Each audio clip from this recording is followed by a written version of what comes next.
Ba, ba, ba, ba, da, ba. Sorry for starting a little late.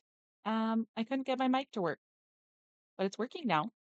So, hip hip hooray. Let's go ahead and get some music started.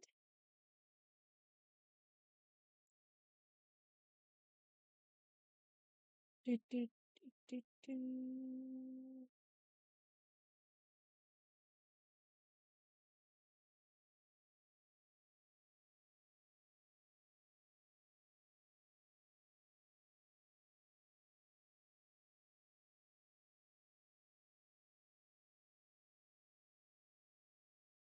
Let's try refreshing that.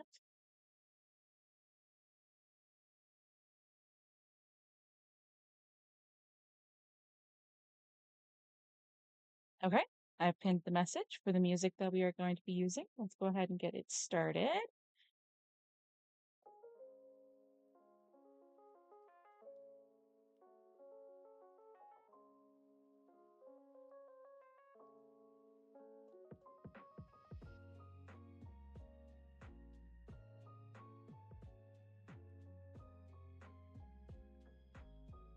Okay, to anybody new checking out today's recording of the video, I am Siambo, and today we will be doing the Pokemess challenge.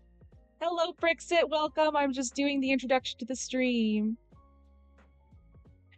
So, the premise of the Pokemess challenge is that I create something called a phylogenetic tree of Pokemon. And I do this going off of the images of the Pokemon and their Pokedex entries. I do not take other things into account, usually. Sometimes if I know a thing, I might, but I try not to. These bits of information help me decide what one, except for bug type. Welcome, Flame Point. I'm just doing the little introduction. And what a phylogenetic tree is, it shows the evolutionary relationships between different species. You can think of it as a family tree, but for organisms instead of for individual people. Although we also have family trees for dogs and cats and other breeds where we have shows, so they're not exclusive. So how is everybody doing?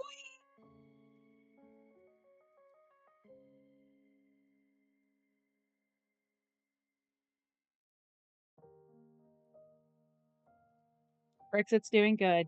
That's good. I'm glad to hear that. It has been a busy, busy week for me. I'm sure that many of you sympathize. Except Monday, I was at my job because I have an IRL job, unfortunately. Ah, I'm just kidding. I do care about my job. I love it very much. It's usually very busy, but for once I had nothing to do for the last 2 hours of the day, so I literally just fell asleep sitting up, and I just dozed. And every 10 minutes, I'd open up my eyes and see if I had any Teams messages. Other than that, it's been fairly busy. It's been a good week though. It's been a good week. And I'm ready to ruin that by opening myself up to more shuckles by doing this Pokemess challenge.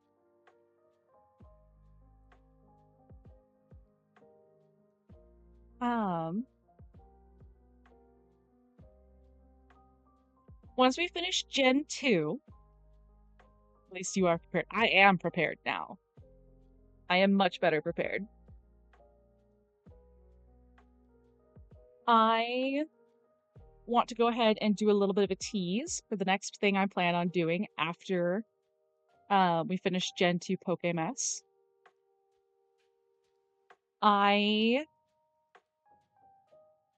Here, actually, let me find the original meme. I think that'll be a good way to tease what's up.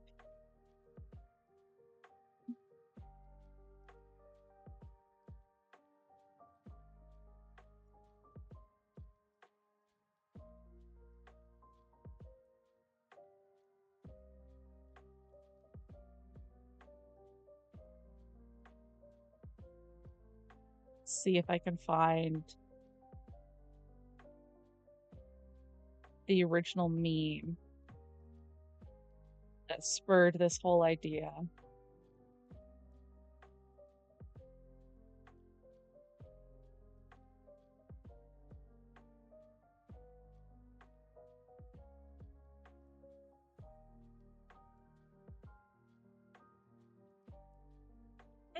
I can't find the original. I'm finding spin-offs of it, but not the original.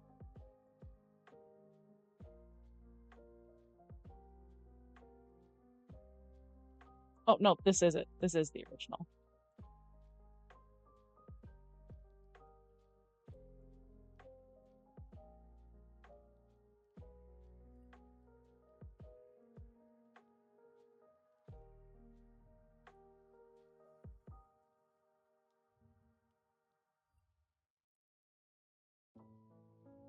I want just the picture. Okay.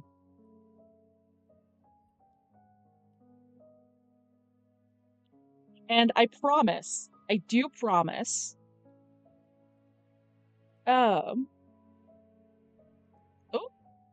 sorry, I missed some chat while I was tracking down this meme. Okay. Misery, welcome! Even though you have a bad PowerPoint transition as you enter, I am still happy to see you. And yes, Flame Point, there is a new Pokemon game coming. It has the little, like, Pomeranian fire type, right? I saw some pictures and I was like, that's cute. I wonder if it's gonna stay on 4 legs. Alright, I am about to bring up the teaser for the next project that I'm planning on doing on stream. It is cursed, but I promise that I will stay mostly wholesome with how I execute this and my actual plan. Because that's my brain, and I'm trying to be consistent when Shuckle doesn't ruin everything, and when Vileplume doesn't thwart me. Game Freak doesn't have a good track record in recent times of keeping Pokemon quadrupedal. I know, and can we, like... I'm gonna be honest. Some of them are too human, and it's kind of Uncanny Valley, and I don't like it. When Wind and Waves comes out, do you plan on updating the tree? Yes. We are making the very bold assumption that I'm gonna finish the tree before it comes out. Because I do like to take breaks from doing the tree. To just do things like, you know, The Sims and Gorb's Bone Eater. And then this other little project that I have.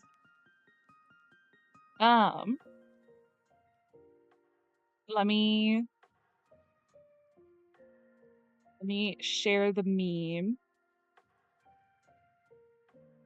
Huh? Now let me move myself out of the way.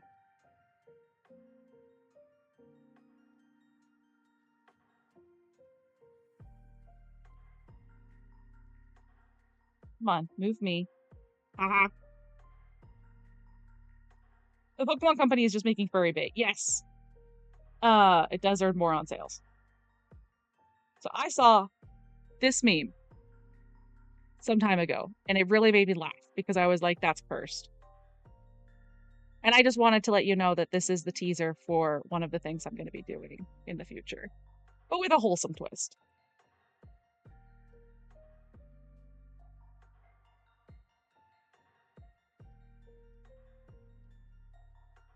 D&D Philo treat? Maybe? Maybe. You kind of hope not, just for my sanity. Yeah, we'll see what happens. We shall see. D&D lore is such a mess. It for real is. Cannot wait for the curse. No. But one of the reasons why I will be doing why I wanted to tease that is because that project is actually what kind of got me into deciding to do content creation. The Pokemess challenge is what made me decide to do streaming. because I asked people I should play D&D live. If I had people to play with, some other streamers, I'd heavily consider doing that.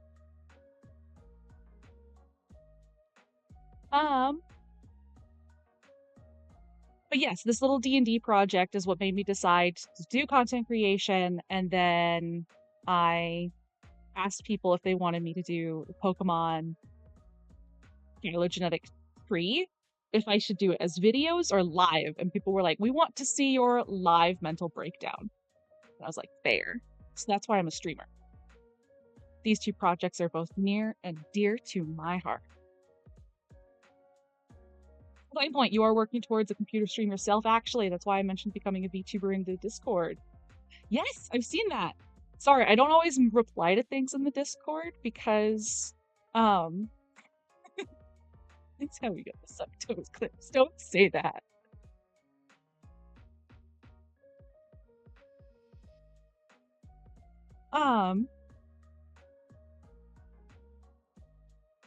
Yes.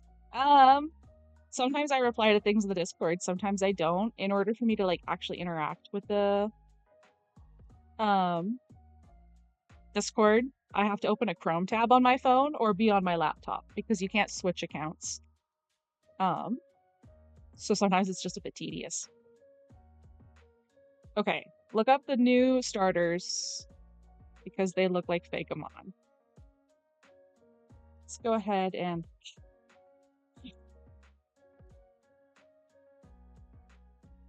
I'm a bit smaller than I meant to be. You don't expect to reply to everything. Good, because you're not getting one. I love you guys. It's a place for you guys to hang out and for me to sometimes say hello. But just know I see things, and if you guys were to like at me, I'd probably reply. People here have lives, right? Somehow I do. Something I never thought would happen. I have one. Despite being a VTuber.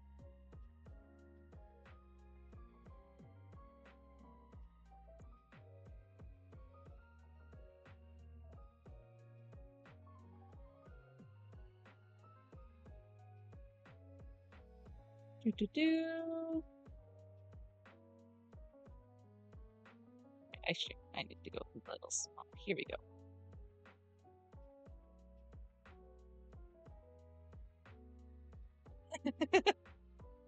If you guys misbehave, I'll poke you. Yeah. Yeah.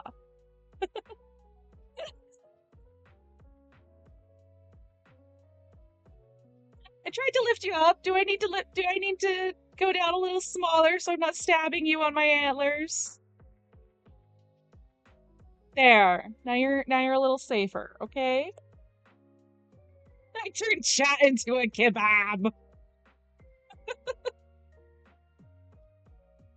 Okay, let's look up the new starters. I think I saw them like once and my brain did not store them.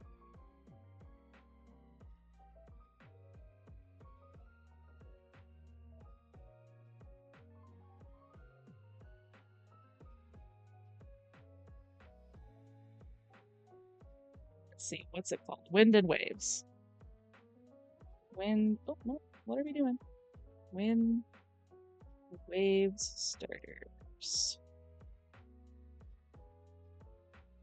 Oh.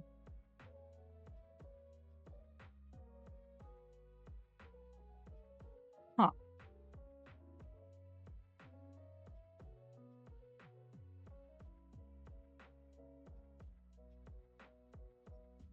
Okay, you know what this little salamander guy looks like? Chat kebab. This? Yes, thank you. Littlest Pet Shop. This is a Littlest Pet Shop. Like, literally.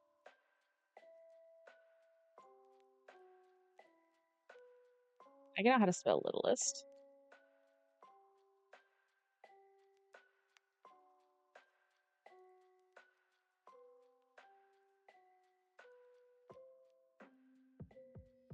Where is he? See? Are you seeing what I'm saying?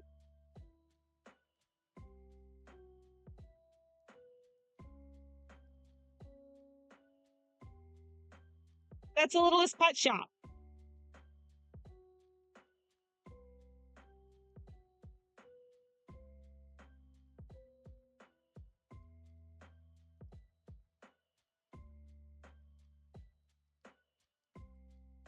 Specifically this one. Okay, I guess he's a lizard, not a salamander. The gecko. Most things for fire type starter demand that if it goes bipedal, has to go Toby Fox, the greater dog will have it. I think Game Freak forgot they already did a grass bird starter and 2 amphibian water type starters. I mean, amphibian makes sense for a water type.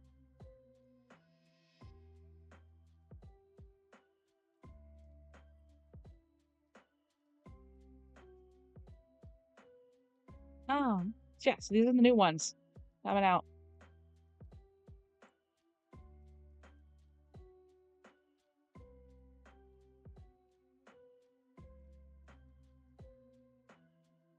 They're just little guys.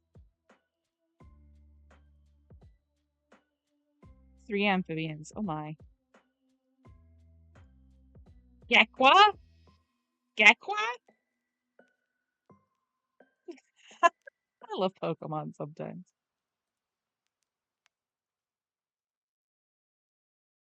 So I guess it's not an amphibian, it's a gecko.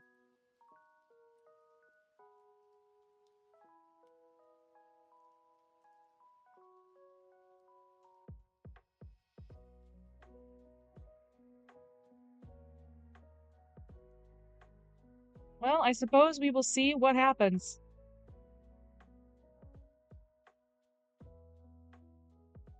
Tombon. Okay, that's actually a funny name. Route.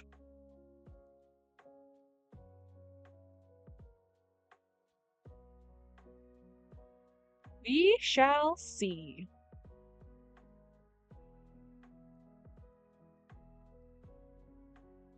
Okay.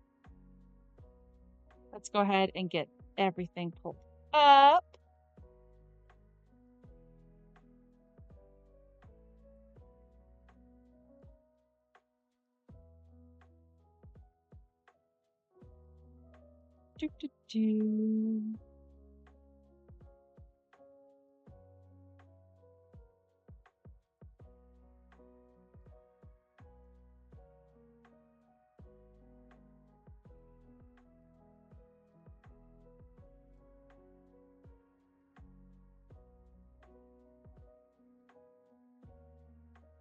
Does Pokemon sponsor streamers?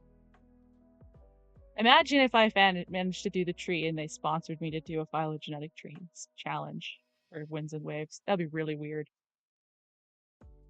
I would question their judgment. All right. Let's hop into it. Pop, pop, pop. We start with a disembodied map. Swinub, the pig Pokemon. Or a moo. He can open his eyes.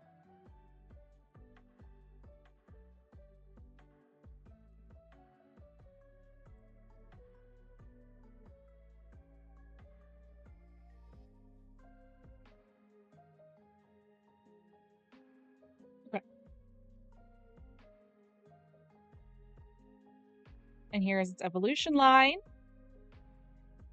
Swinub evolves into Piloswine, which evolves into Mamoswine.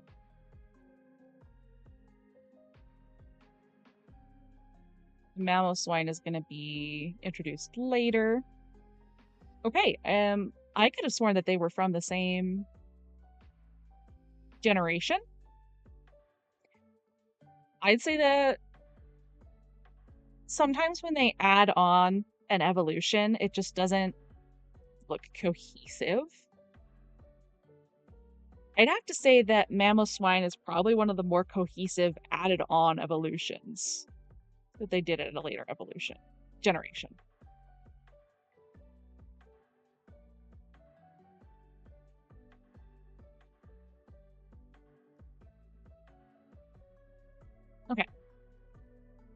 get a little bit of water and then read this Pokedex entry, which I really hope is not cursed, because I think Swinub is kind of cute.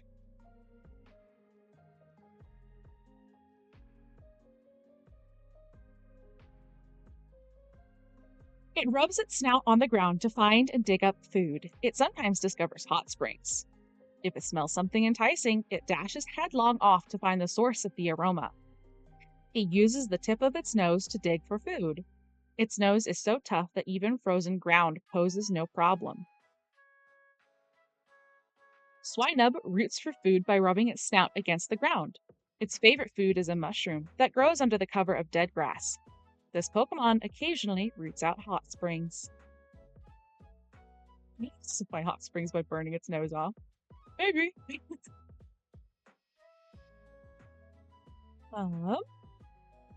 It loves eating mushrooms that grow under dead grass. It also finds hot springs while foraging.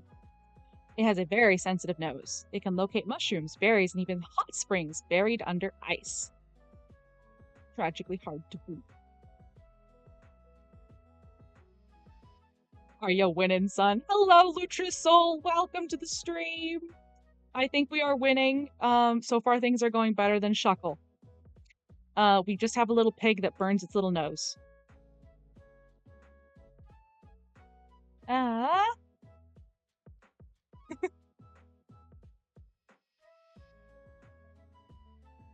Okay. Oh, we're not getting a whole lot of information. Okay.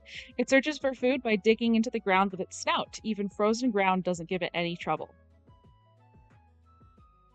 Swinub excels at sniffing out mushrooms buried beneath grass or snow.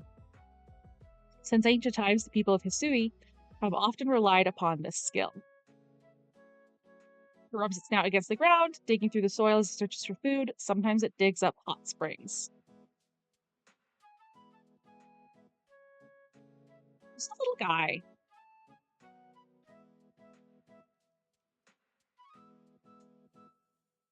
Okay.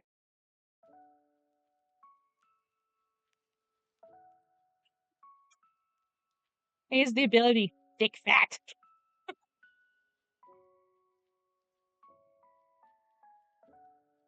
Okay. Pretty cute. Helpful little guy. I wonder if this is one of the Pokemon that gets eaten. I would heavily expect so. Oh! You can see its eyes and feet.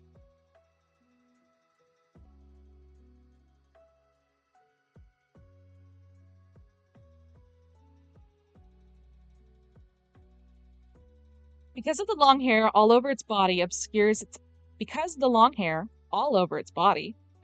its sight, it just keeps charging repeatedly. Ability, chunky fella. Love that for him. Looks like a mountain from Yoshi's Island. Yeah. If it charges an enemy, the hairs on its back stand up straight. It is very sensitive to sound. Although its legs are short, its rugged hooves prevent it from slipping, even on icy ground.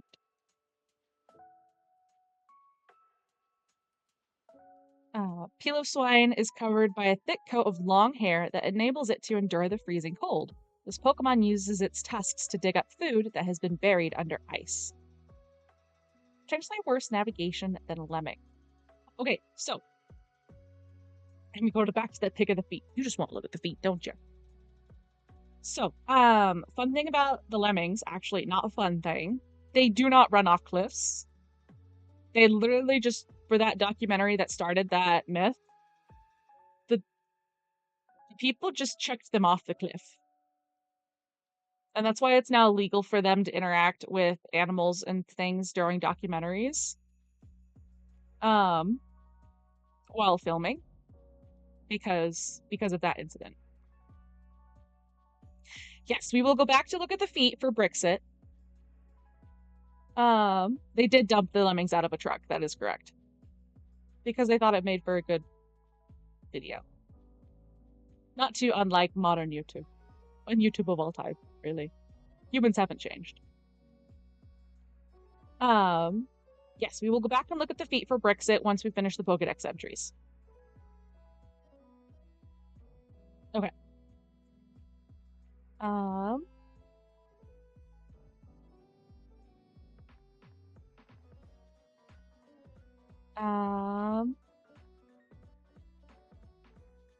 Its shaggy coat makes it unable to see. It checks surroundings with its sensitive nose instead. Covered by a shaggy coat, it is strong against the cold. Its tusks of ice thicken when it snows. If it charges an enemy, the hairs on its back stand up straight. It is very sensitive to sound. Covered by a shaggy coat, it is strong against the cold. The tusks of ice thicken when it snows. Oh, interesting. Its tusks are made out of ice, apparently. With its excellent sense of smell, it is even able to find mushrooms that are buried under frozen ground.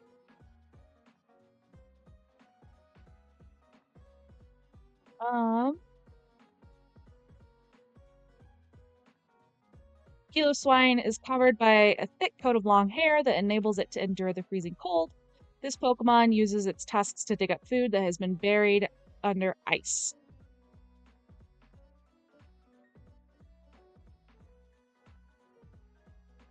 Okay. Long fur of this Pokemon covers its eyes, ears, and even limbs, allowing Swine to resist harshly frigid conditions. This Pokemon's white tusks can be used to defeat its enemies. Okay. Let's look at its little feetses.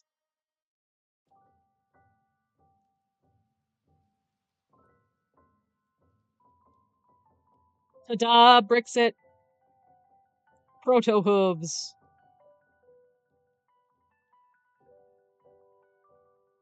Little feet. Tiny, soulless eyes that are full of affection. The thing that gets me about lemmings is that the myth already existed, and instead of going, kind of weird that we can't find them doing this, maybe they don't, and they instead went, truck. They're lying to us. These are not hooves. Yeah, these are more like proto hooves. I don't know if they actually have a term for it. But between claws and hooves is kind of what it looks like to my untrained eye.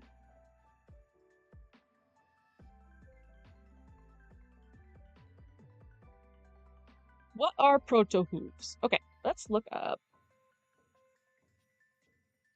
prehistoric mammals.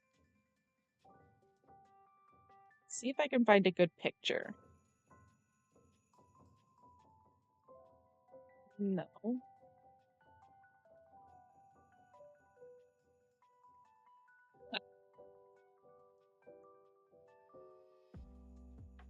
He's on its way. Wait, no, I don't know if that is this a good example? No, I don't know if that's a good example. Are you a good example? Ooh. Fix it. What is the fella I'm telepathically projecting to you?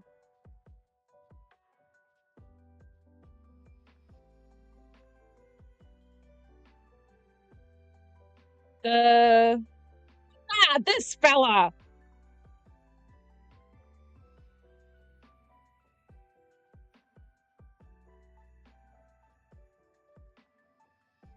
Okay. So, this guy is... I don't want to say he's the ancestor to whales, and I could totally be misremembering. I'll let Brixit correct me. Yes, early horses. That's what we'll look at next. But they have like these sort of in between claws and hooves feet. Here's another one. Like they called this a hoof.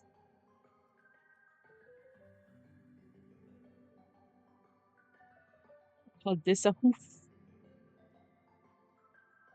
Let's look up early horse. Maybe I can find more pictures. Early horse. Hello.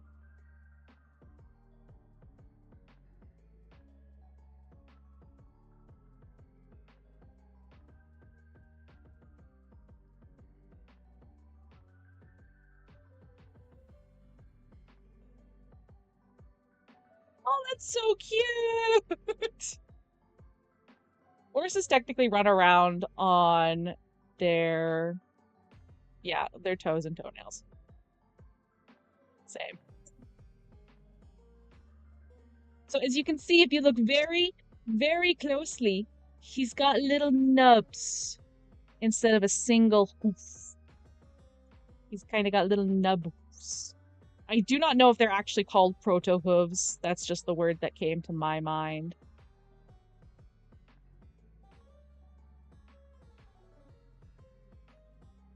Ah! This picture.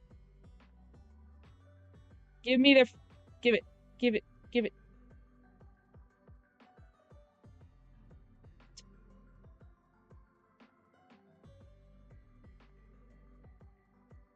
Where is it? I want to just look at the picture.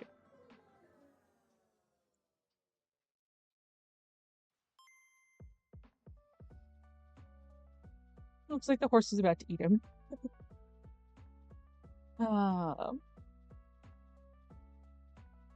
So you can see that they used to have little repeated nubs, and then they went away. Now they just run on one long finger. Evolution's whack.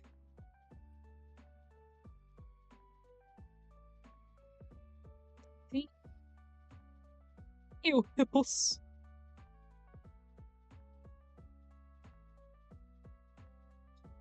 Ah, there we go. Here's a good little picture.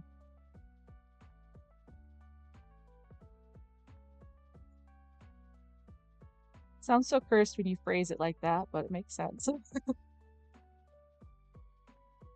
Doesn't make a horse a single hand with 4 fingers and a head, the 5th finger. I don't know, man.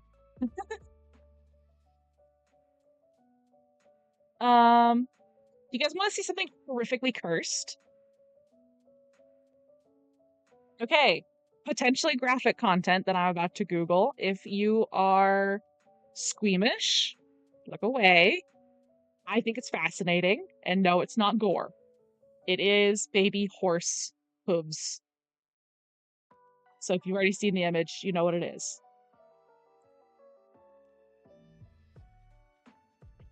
Google knows. It's...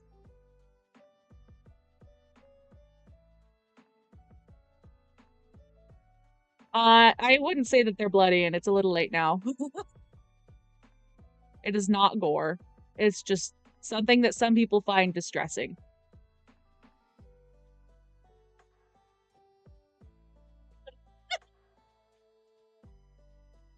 Yeah, so these are what baby newborn horse hooves look like. It's just tissue to sort of soften the area around the hooves, act as a bit of a cushion, because the hoof is hard, and it protects the mother horse. I believe that they're called fairy fingers.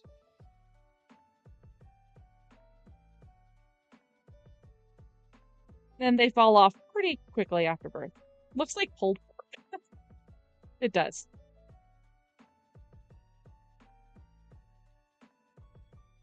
And this is one of my other favorite things to make people look up after I have them look up baby horse feet.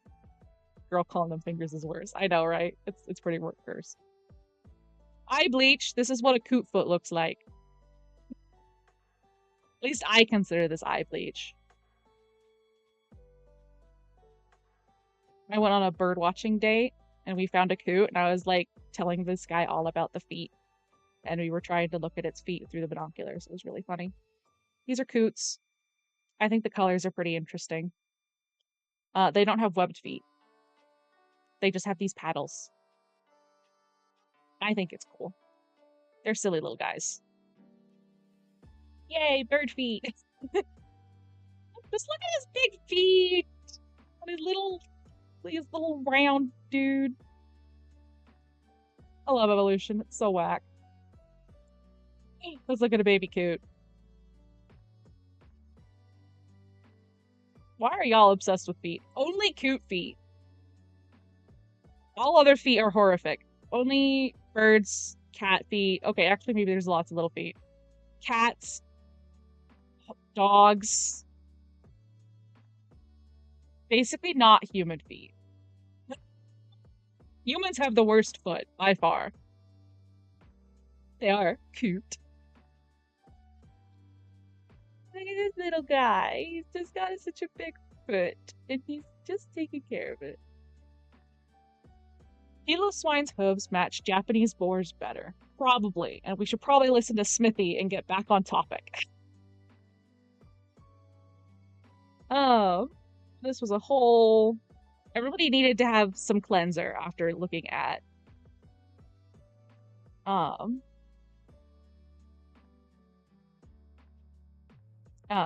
baby horse hooves. So we needed to see something cute. Big ol' honking feet.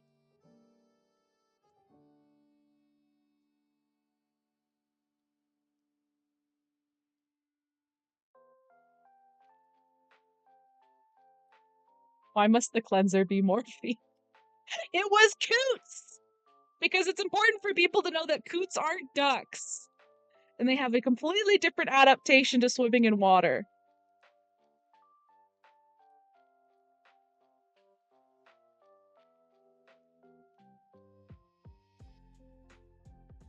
Jacana.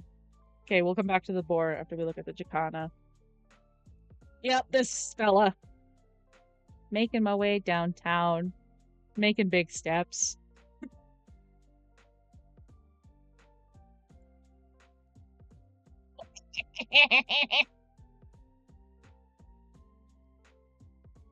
It's the mothership.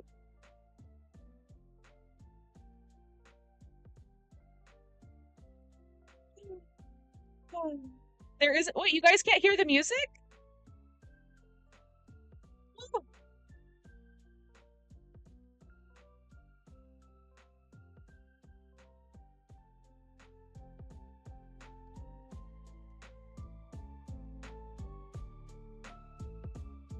Can you hear it better now? It's a fathership.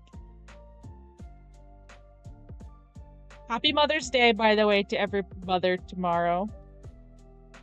Centipede. I think that you're right, actually. I do think it is the male Jacana. But I could be so wrong. Oh my gosh.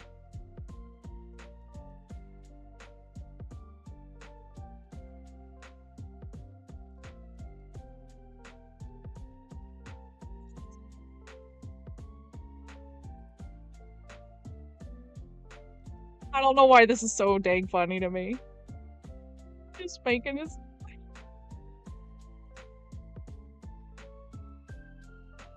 I love him. Okay.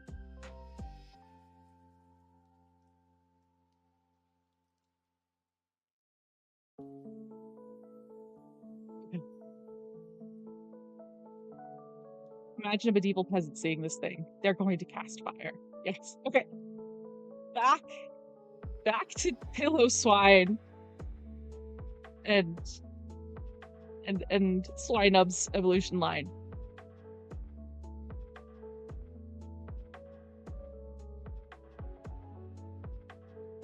See, it's not a single hoof.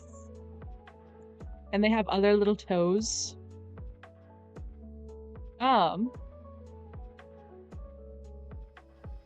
I believe that this is... It's less... Oh, what's the word, Brixit?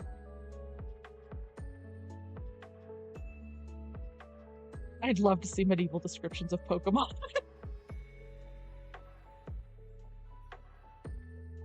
What's the word? Boar hooves are less derived than horse hooves.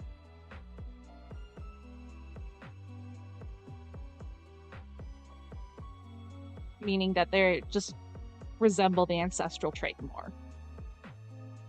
Derived means that they're more different. Okay.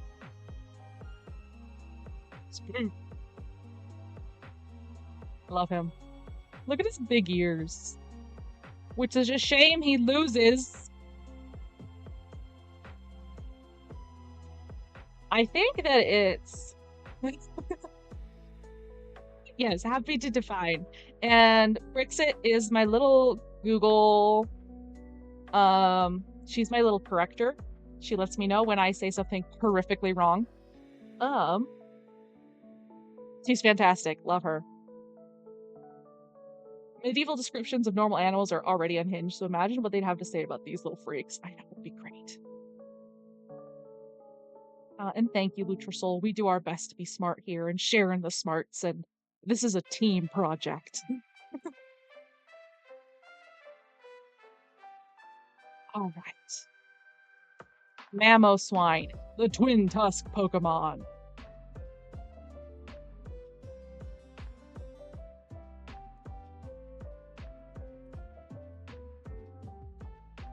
Is it Okay. Mammoth skull.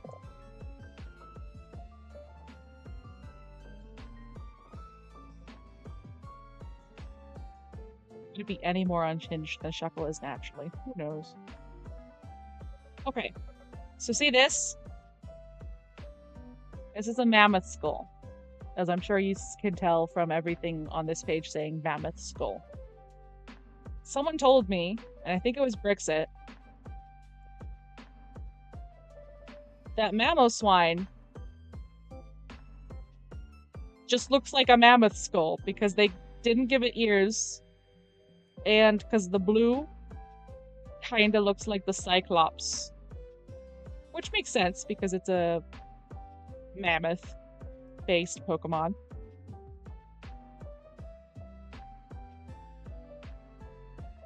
I didn't know that the first bit of the Swinub line was from Gen 2. I always thought the whole line was introduced in Sinnoh. Yeah. Sometimes it's surprising that they're like older or newer than we thought they were. I have no idea anymore. I mean, I thought Farfetch'd was a new Pokemon. He was in Gen 1.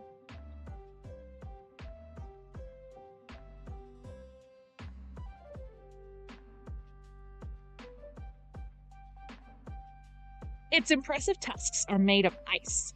The population thinned when it turned warm after the Ice Age. Not as bad as the Ralts line.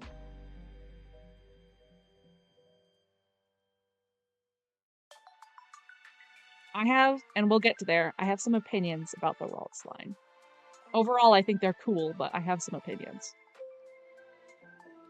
A frozen one was dug up from soil dating back 10,000 years. It woke up to much amazement. Oh my god! Cryogenic freezing! Yeah, you cannot tell that the tusks are ice. It's a bit of a shame, because they could have really leaned into that. They did say that their tusks were made out of ice in the Piloswine evolution as well, so I think they could have done something a bit more with that, design-wise. A frozen Mamoswine was dug up from ice dating back 10,000 years. This Pokemon has been around a long, long, long time. Bro's taking a little power nap. It flourished worldwide during the Ice Age, but its population declined when the masses of ice began to dwindle. When the temperature rose at the end of the Ice Age, most Mamoswine disappeared.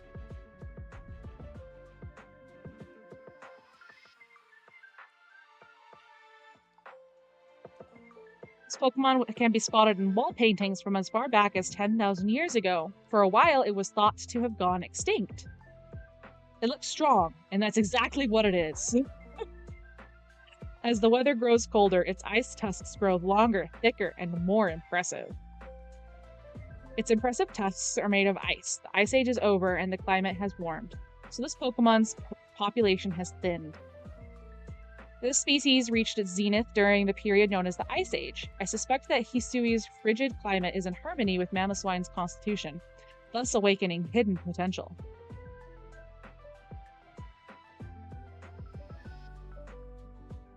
Stabella.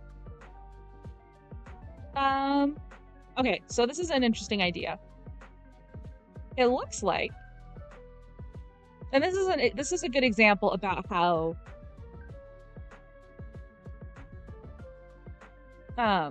sometimes they make Pokedex entries and they don't take into account prior evolutions. but I'm going to justify it.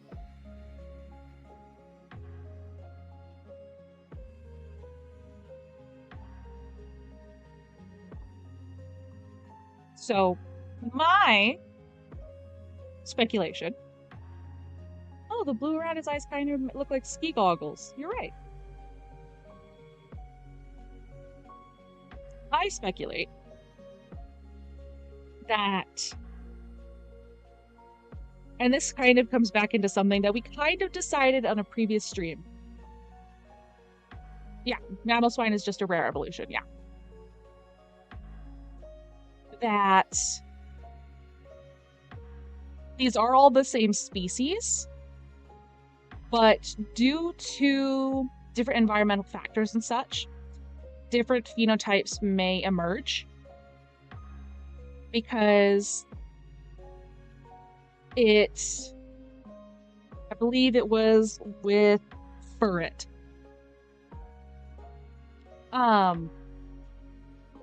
That all of these stages are reproductive, but they can go through different,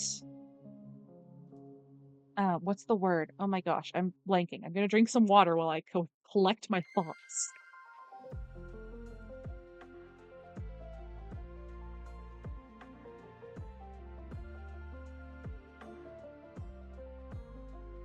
Okay, different environmental conditions can trigger different phenotypic traits to emerge.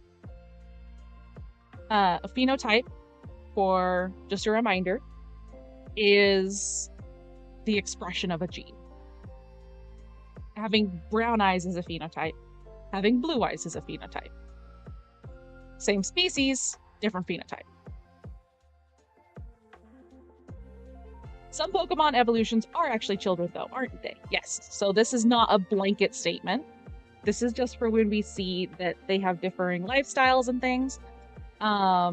Unfortunately, one of the best examples of phenotype and environmental impact is not very stream friendly. I'm just gonna say bivalve, and if you know, you know. So, interesting fellas. Let's go ahead and place him on the tree. Oh look, Centra and Furret, right there. Speak of the devil. Locusts are also one, that is true. Is that like the region variance and such? It can be region variance. It can also just be things like the temperature. And the time of year.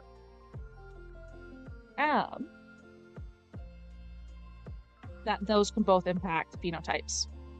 So region variants are different subspecies. That's sort of how we've been handling it.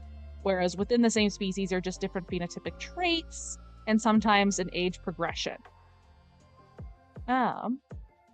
We kind of apply whatever sounds best to the specific evolution line.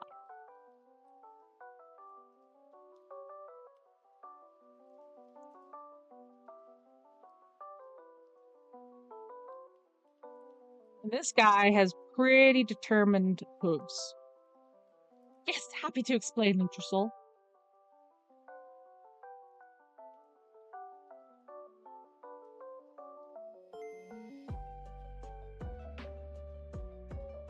Okay.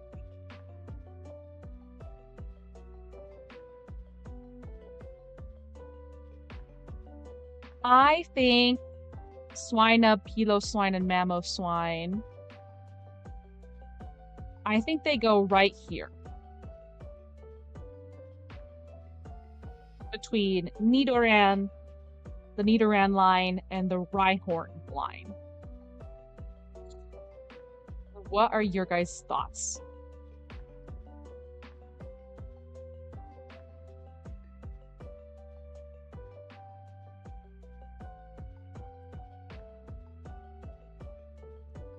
Sure? Okay. And we can move it if I see more discourse. No, I don't want to move. I want to add.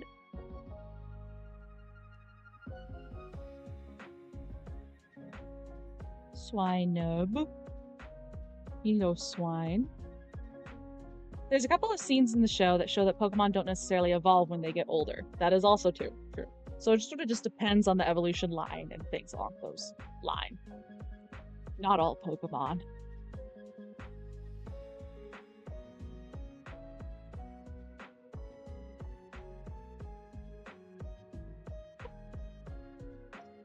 Flip.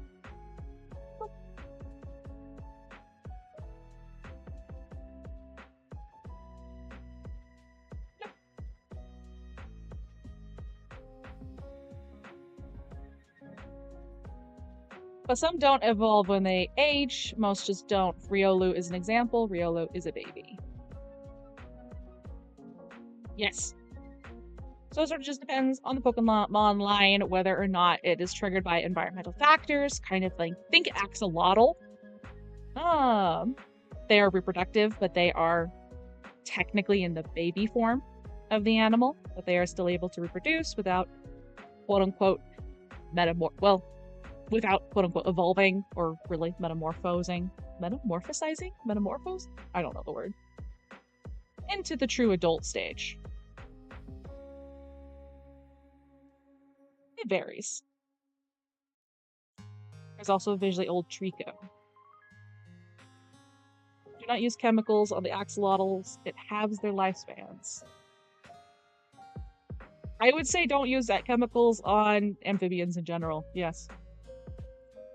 You forgot the chemical's name. Yeah. Be careful with amphibians. They are very sensitive. Okay. What is this? Oh, he's coral. Okay. That makes my life easier. Coral!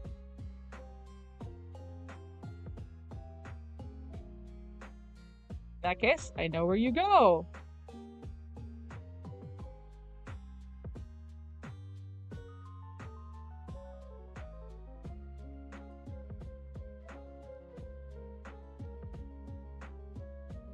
And that comes into plants, right? But that goes into the rest of it. Wait, where am I? What am I looking at? Girl, what did you think it was? I didn't know what it was. I am gonna read the descriptions. I'm just looking at my tree.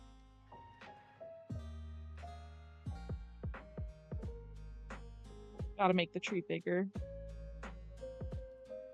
Makes sense for my brain. Okay, maybe I've made it too big. Hold on one second.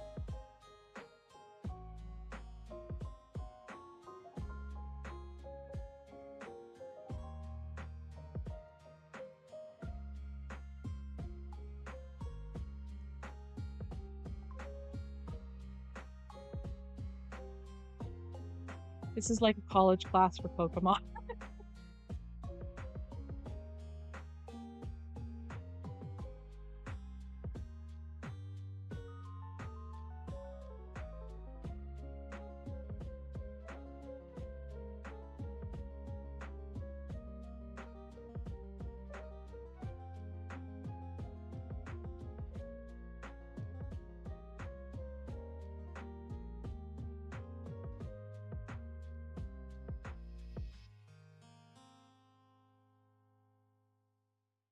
Okay, let's go ahead and read this, and then we'll figure out what's going on.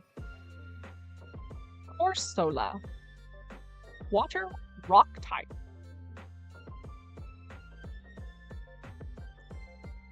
College class framing of the explanation of the whole tree.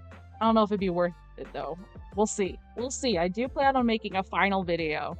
I'm probably gonna have to, like, set the whole day apart to make the video and stream on the whole tree. It'd probably be best if I made that a pre-recorded video so I don't get distracted by chat. Otherwise, it'll take that much longer. Oh my gosh!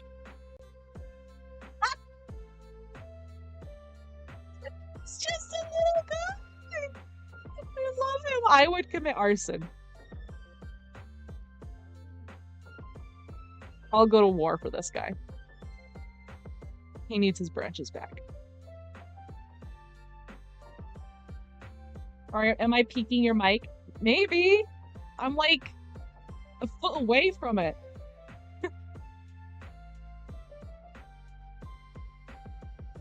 Oh no, this is what you mean. It's a ghost.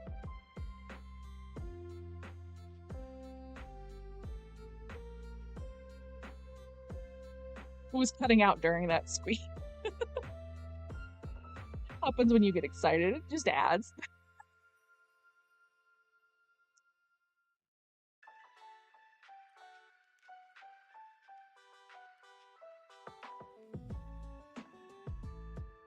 If. Okay. It continuously sheds and grows. The tip of its head is prized as a treasure for its beauty. You're not cutting them off live, right? This isn't a repeat of rhinos, right? I don't know how I feel about that one.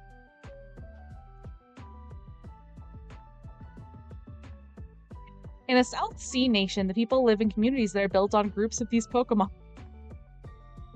I know it's probably talking about, like, their economy, but I'm just seeing, like, that their houses are literally just built on a bunch of these guys.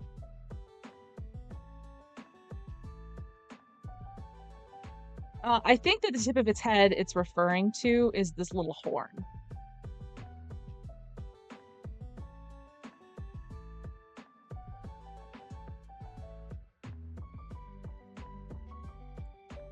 The point on its head absorbs nutrients from clean water. They cannot survive in polluted water. Corsola's branches glitter very beautifully in 7 colors when they catch sunlight. If any branch breaks off, this Pokemon grows it back in just one night. Clusters of Corsola congregate in warm seas where they serve as an ideal hiding places for smaller Pokemon. When the water temperature falls, this Pokemon migrates to the southern seas. People do poach Slowpoke tails, so I wouldn't be surprised if it's the case. Yeah. And I wouldn't be too surprised if someone did get crucified in the manga. The manga goes off.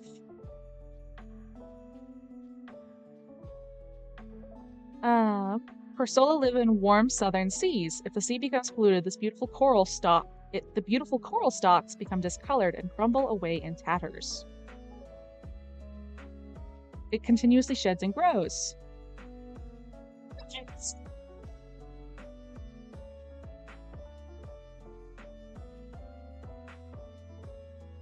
I can't tell if there's another one coming.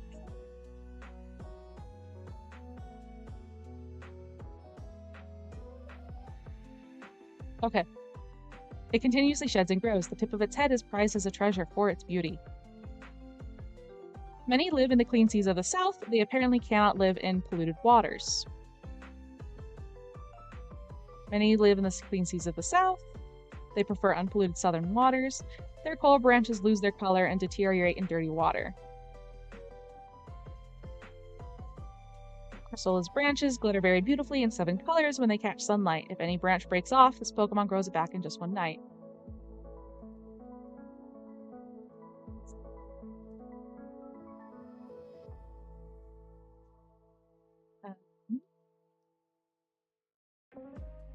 Coral branches grow from its head. They break off quite easily, but they grow back in about 3 days. Okay, so it takes 1 to 3 days. It depends on the entry.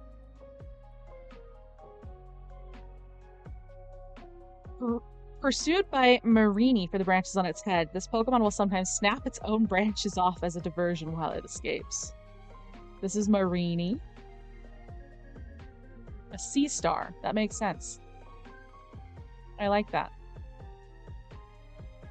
The pink of Corsola that lived in Alola is deep and vibrant, thanks to the seas filled with nutrition. In Alola, where their natural enemies of Marini are plentiful, many Corsola have stubby branches on their heads.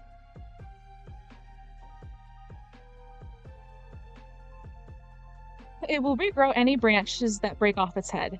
People keep particularly beautiful Corsola branches as charms to promote safe childbirth. Interesting.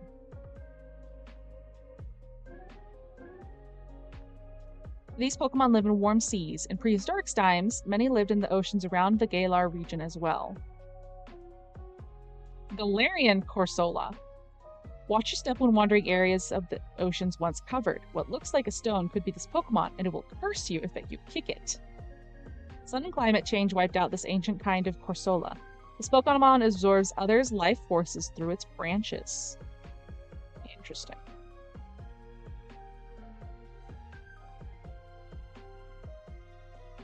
Okay, so it happens in the Sinnoh manga, and apparently 6 people.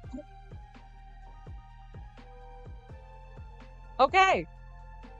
So yeah, the manga just does its own thing.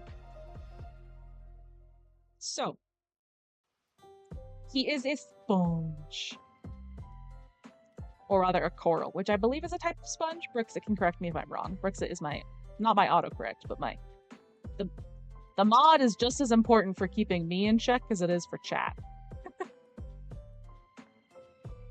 Incorrect, thank you.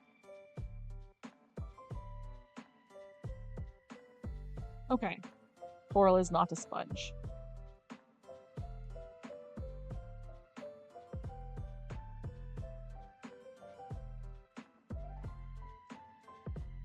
Then what is it? They're Nidarians? I guess that makes sense. They do sting.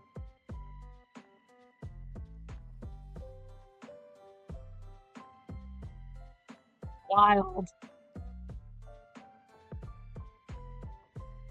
And this is why we love Brixit. Brixit just took zoology a lot more recently than I did. Their polyps are free-floating. Okay. Like jellies. I love you. Thank you for fixing my errors. Yeah, this class, this challenge would have been a lot better to do right after. You haven't taken zoology yet? Okay. You're just more good than I am. It was kind of funny when I took my zoology course, because like the first 2/3 was, this is a worm. There's so many worms.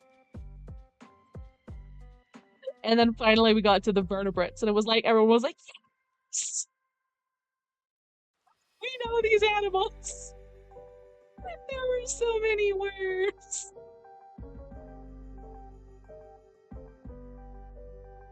Okay. Coral can only grow on dead coral. Interesting. Well, knowing that it's a Nidarian, we know exactly where it goes. We only have one other Nidarian on the tree right now, and it is the Tentacruel line. Category with the most species is like beetle or something. Yeah.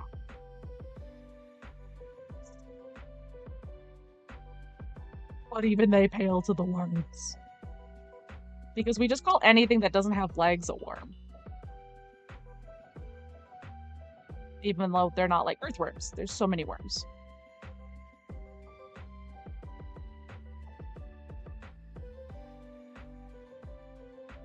Corsola.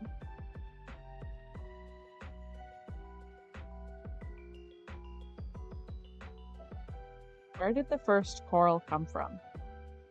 It's a bit of a chicken and the egg, but what likely happened was the original corals did not have that limitation. And then new coral found it was better. Well, I say found, but they just did better when they were on coral, and so they specialized into that. It happens.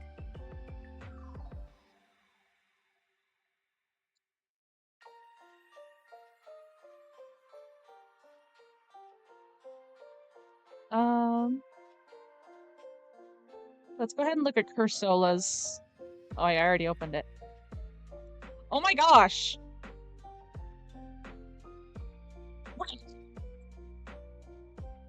Yeah, those worms have no. We're not talking about bobbit worms. We're not talking about worms. I take it back. I take it back. Okay.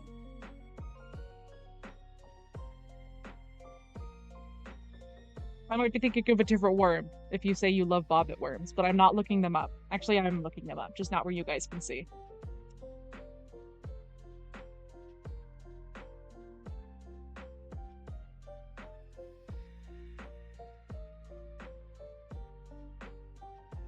No, I am correct. I don't like bobbit worms. They scare me.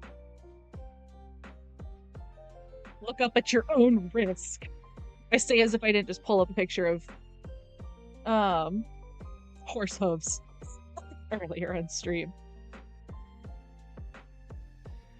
Okay, so this is Cursola.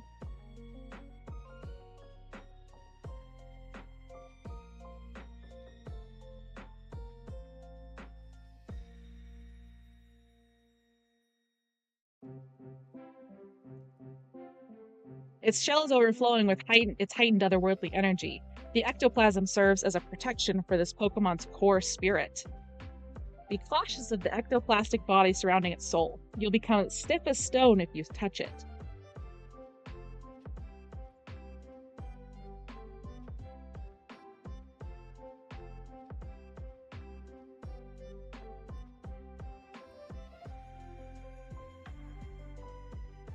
Fish, fish, fish, fish. It's fish time. What?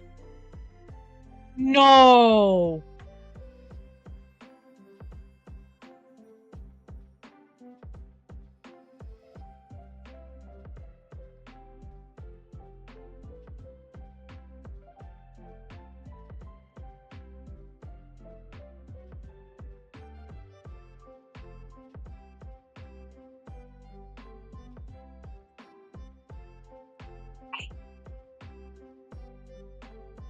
Is this a thing?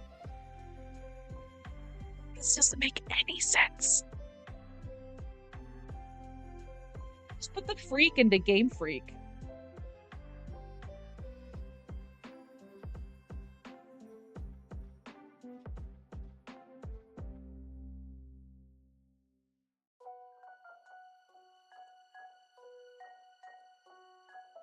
Okay.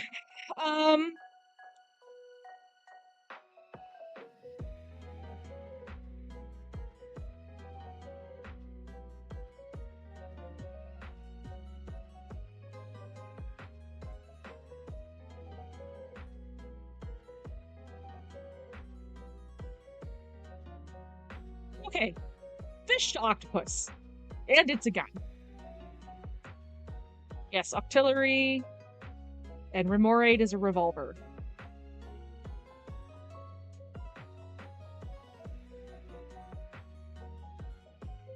Okay. What if it's another Nidarian?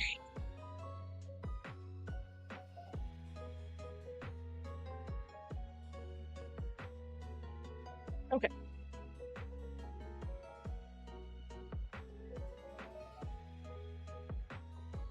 I'm unhappy. I'm very unhappy. This doesn't make sense.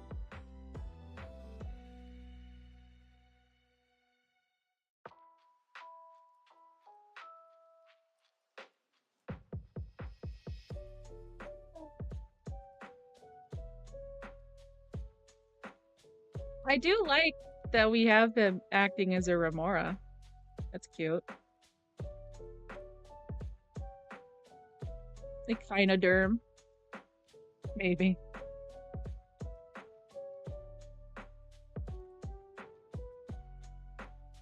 It's a jet Pokemon. Its hidden ability is moody. Mine too. Remoraid is actually a missile. Yeah, that makes sense. It like holds on like a missile.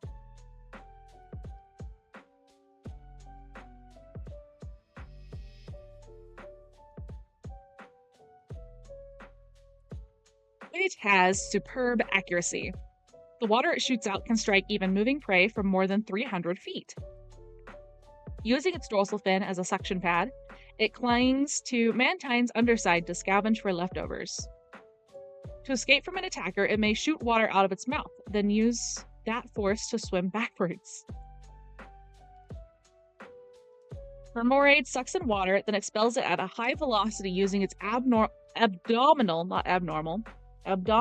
muscles to shoot down flying prey. When evolution draws near, don't say that, this Pokemon travels downstream from rivers. What? Where does he live?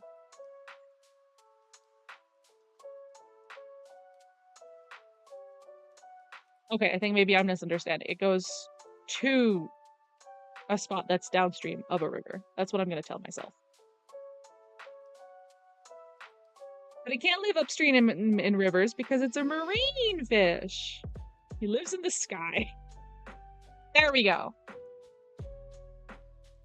Remoraid uses its abdominal muscles to forcefully expel swallowed water, then it shoots down flying prey. When evolution approaches, it travels down rivers. Okay, I take it back. It does not live and move up. I don't like this guy. I guess maybe Mantine is not marine?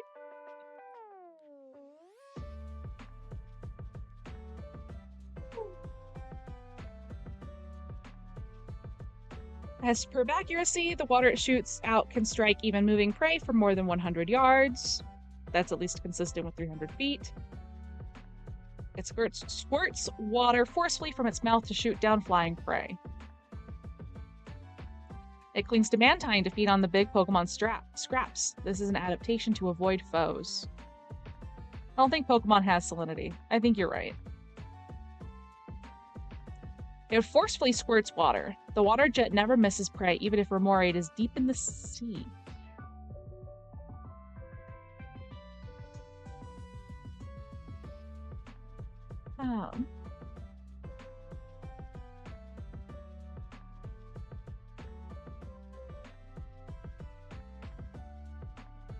Okay. This Pokemon clings to Mantine and shares in its prosperity. When its Mantine is attacked, Remoraid will fight alongside it. Also known as the Sniper of the Seas. Its water gun can hit prey without fail from over 300 feet away. The water they shoot from their mouths can hit moving prey from more than 300 feet away. Using its dorsal fin as a suction pad, it clings to Mantine's underside to scavenge for leftovers.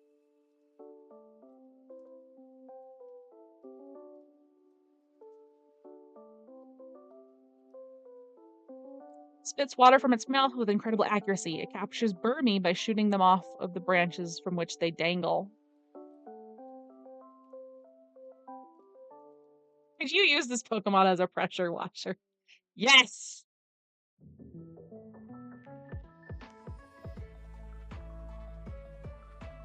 Okay, Brixit did some research, and some starfish have free-floating bilateral larvae, so what if they're a starfish? I am not opposed.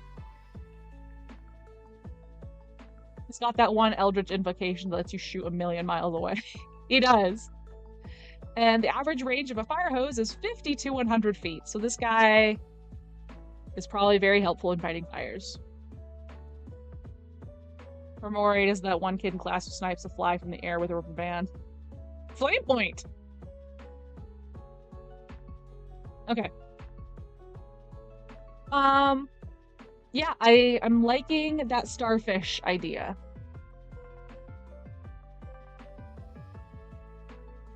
It's not that hard, says Flame Point. They also develop little sticky arms to attach to stuff for maturation, so that helps with the Remora stuff. Okay, Brixit. Coming in clutch. Octillery. Its hidden ability is still moody. See, it only says it's cephalopod-like.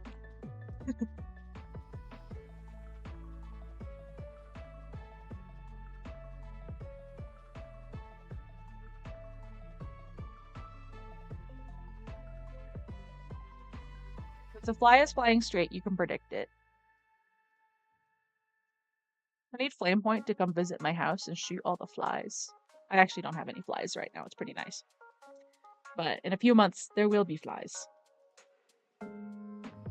It traps enemies with its suction-cupped tentacles, then smashes them with its rock-hard head.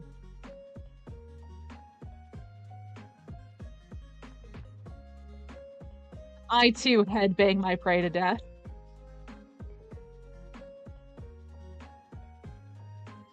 It instinctively sneaks into rocky holes. If it gets sleepy, it steals the nest of a Octillery.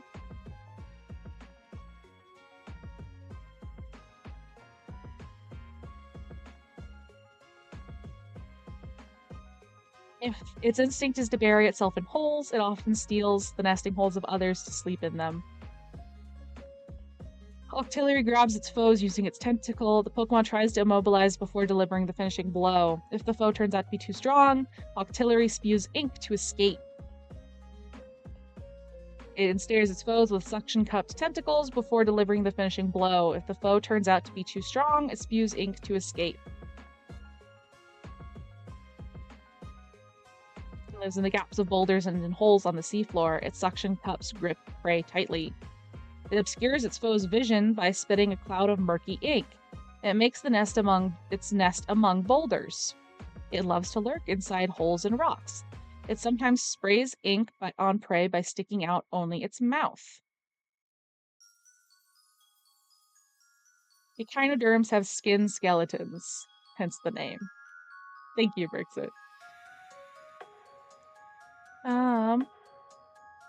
It instinctively sneaks into rocky holes. It likes to slurk inside holes in rocks. Sometimes it sprays ink on prey by sticking out only its mouth.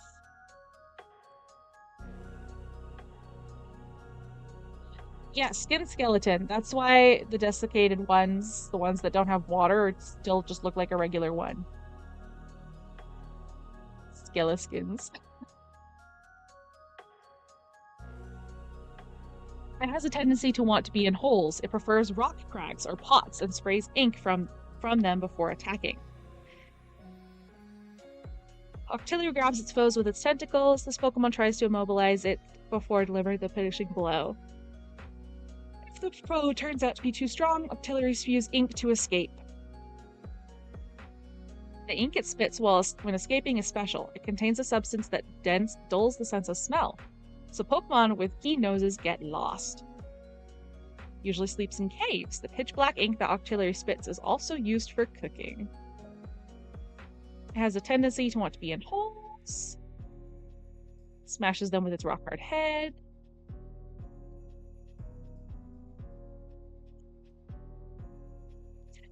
While Octillery still shoots water from its mouth, the drastic anatomical difference between it and Remoraid meant that for a long time, no one believed the former evolved from the latter.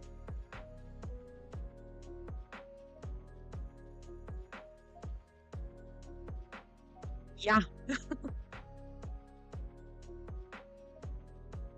Tags say that this is both chill and chaotic. How does that work? It fluctuates. Oh.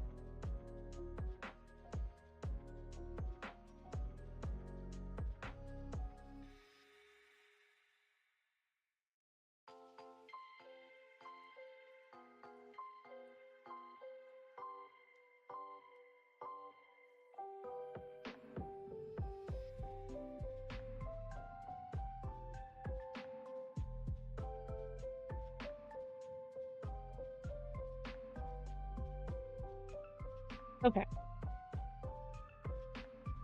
Thank you for acknowledging it, Pokemon, that this makes no sense.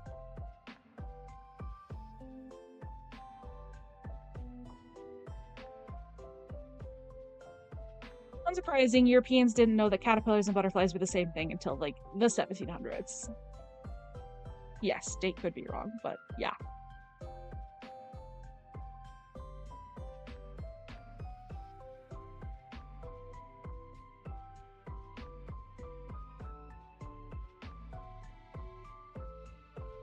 Octillery being based on Octillery, you'd think it'd be like a green color rather than bright red. Yeah.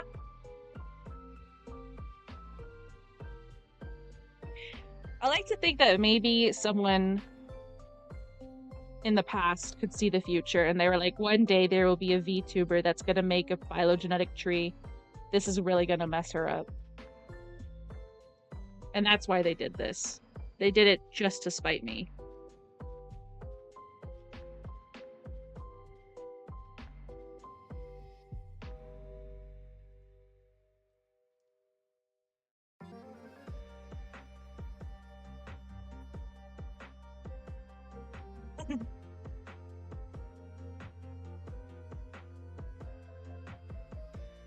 Okay. The main reason I had the echinoderm idea is because the theory for how starfish evolved is that they were just sea lilies that fell over, which is kind of what Octillery is shaped like. Europeans also believed that eels would just spontaneously exist. Yes, a time traveler wanted to anger me.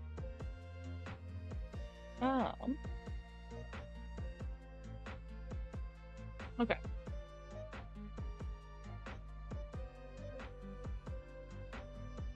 What to do with this?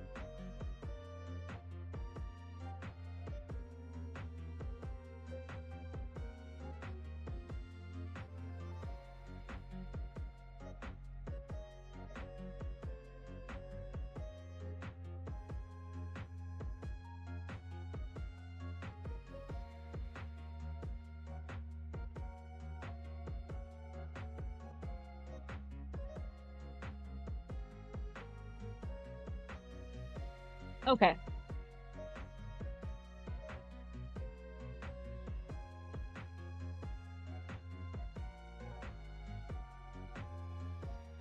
There's Star You and Star Me.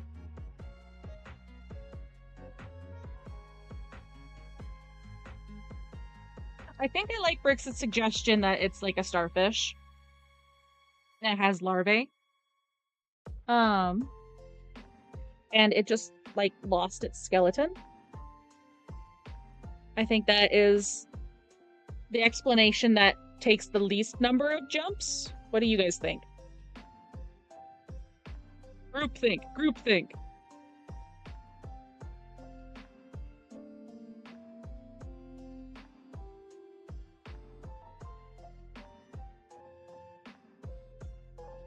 Someone could see this without context and be absolutely baffled as to why they're here.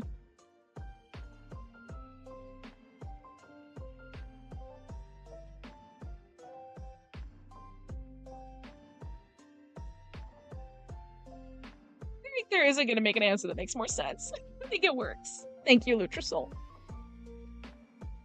And I think that's what we'll go with. Thank you, Brixit, for doing your research. Not the hero we needed, but the one... No, not the hero we deserved, but the one that we needed.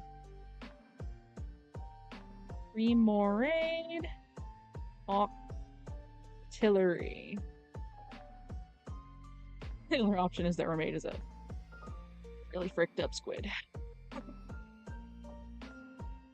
So, one reason why I actually like this is that it has apparently a rock-hard head. So maybe its head kept the armor. The largest single-celled creature is 10 feet long. Yep.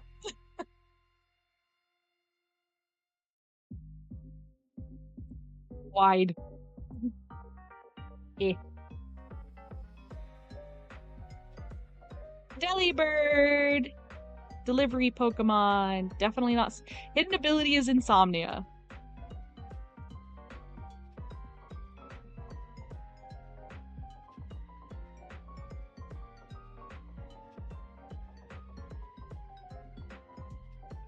Where's Hive at?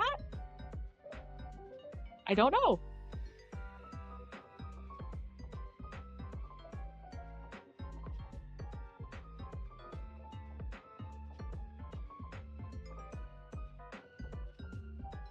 How else would Santa work in Pokemon? Delibird tail bag. Yeah, that part is weird.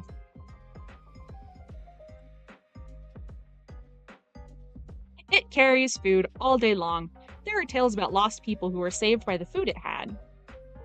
It nests at the edge of sharp cliffs. It spends all day carrying its food to its awaiting chicks. It always carries its food with it, wherever it goes. If attacked, it throws its food at the opponent. Delibird carries its food bundled up in its tail. There was once a famous explorer who managed to reach the peak of Mount Everest thanks to one of these Pokemon sharing its food. Carries food rolled up in its tail. It has a habit of sharing food with people lost in the mountains.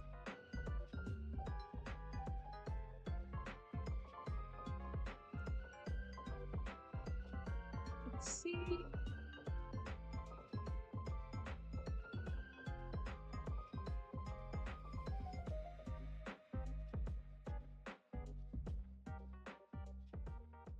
Carries food all day long. When someone is lost in the mountains, it shares its food. The tail actually isn't that weird if it's feathers. You know what? True.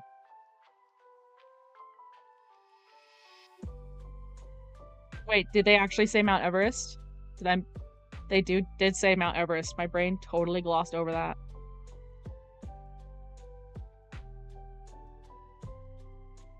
Delibird carries its food. Oop.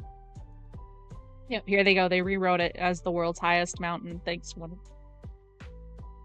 Although it naturally prefers colder locales, Delibird and Alola seems to be able to withstand the heat to a certain extent. Where is Mount Everest in the Pokemon setting? Who knows? I also appreciate that they said the world's highest mountain and not the world's tallest mountain, because if the world of Pokemon is like ours, the tallest mountain is one of the Hawaii Islands.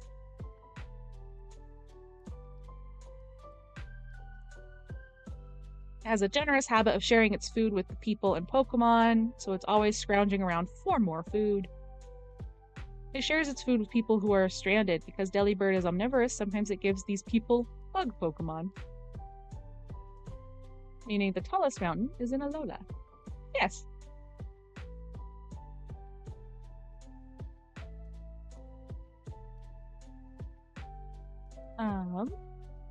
It wraps up its food it wraps food in its tail to carry it around. The Delibird with the biggest tail is the boss of the flock. It carries food all day long. There are tales about lost people who were saved by the food it had.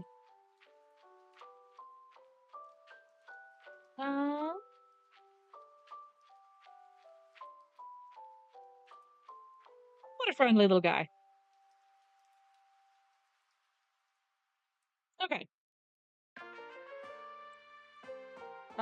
And it is flying type, so apparently this guy can fly. I was about to say he kind of looks like a penguin. But he can fly.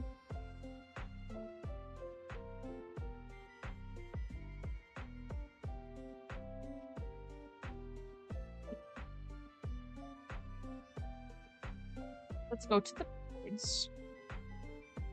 Because he is a bird. We've got that part already established.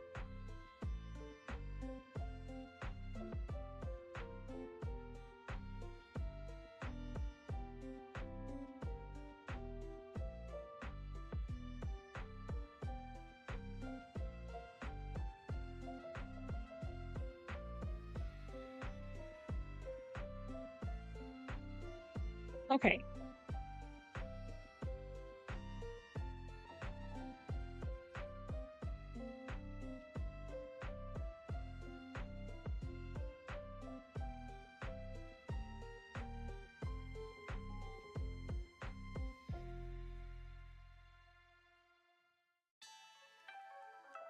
Okay, Chat is talking about Xatu a bit. He does have the same kind of beak as Xatu and Natu.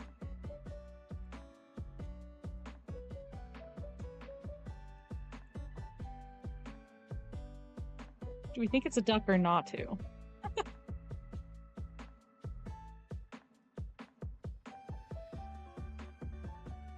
Where is South America? South of North America. Where is North America? North of South America.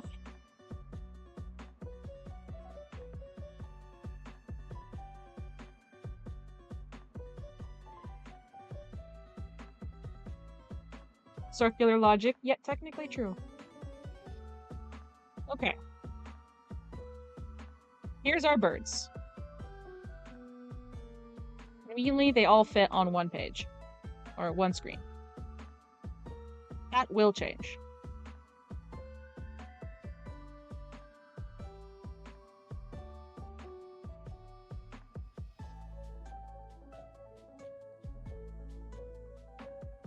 Let's see. Natu strikes you as more accurate.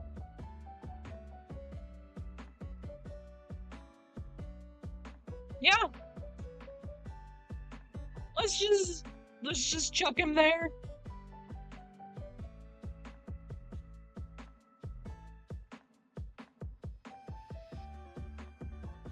I think it's kind of hard to place.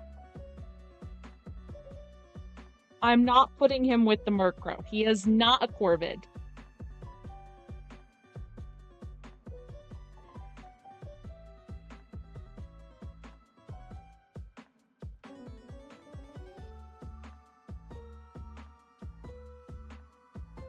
Microwave form Murkrow would be very funny.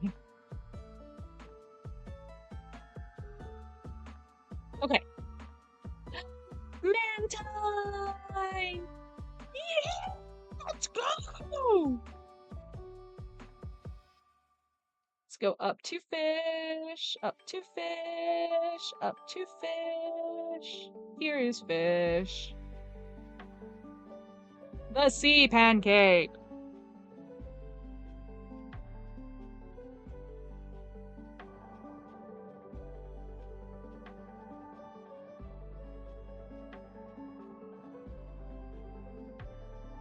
Brooks is having a bit of a mental breakdown. That's a shrew, shell, sheck, shark. There you go. You got there in the end.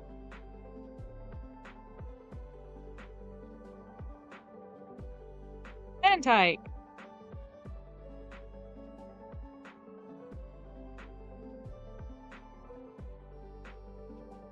Face markings on its. Oh my gosh! Excuse me? Excuse me? That's adorable! I love that!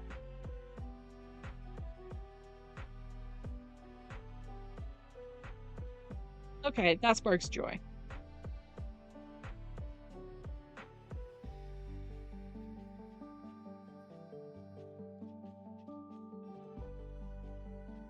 A friendly Pokemon that captures the subtle flows of seawater using its 2 antennae. Scientists discovered that the distinctive patterns on its back differ by region. People organize tours to see this Pokemon frolic and skim the tops of waves with Remoraid.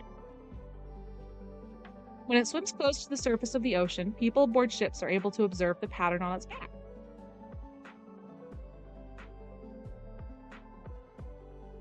The pattern on its back varies by region. It often swims in a school of Remoraid.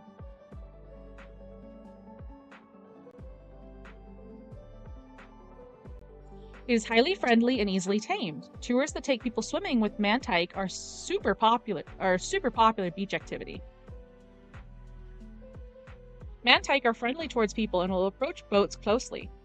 The patterns on their backs differ depending on their habitats. Welcome, Explosive!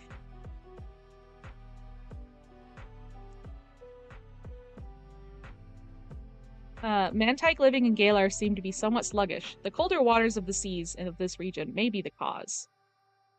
Yes, I also love it when Pokemon have ecological relationships. It swims along with a school of Remoraid, and they'll all fight together to repel attackers. A friendly Pokemon that senses the subtle flows of seawater using its 2 antennae. Scientists discovered that the distinctive patterns on its back differ by region. Though ball-like in shape, this Pokemon is a proficient swimmer.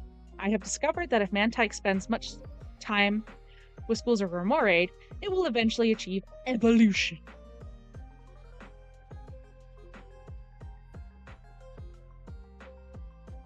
What did I read?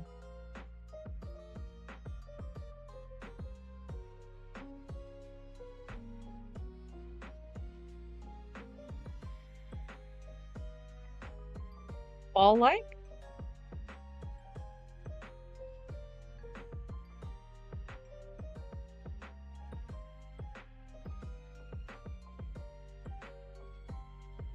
Oh, okay, I did read it right. I thought you were saying that I misread it. Yes, it is ball-like in shape, apparently. I mean, it's more ball-like than Mantine, but yeah, I see what you're saying.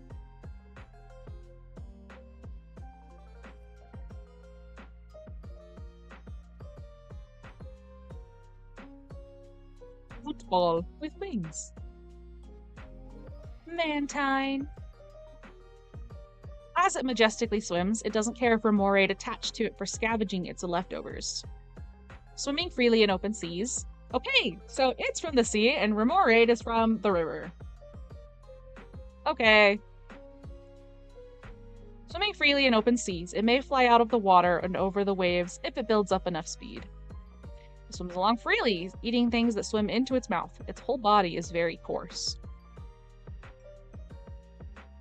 On sunny days, schools of Mantine can be seen elegantly leaping over the sea's waves. This Pokemon is not bothered by the Remoraid that hitches rides. Swim freely.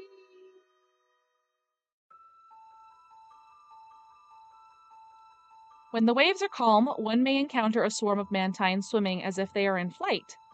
It swims elegantly, mindless of Remoraid hitching onto its broad fins. It has a docile nature.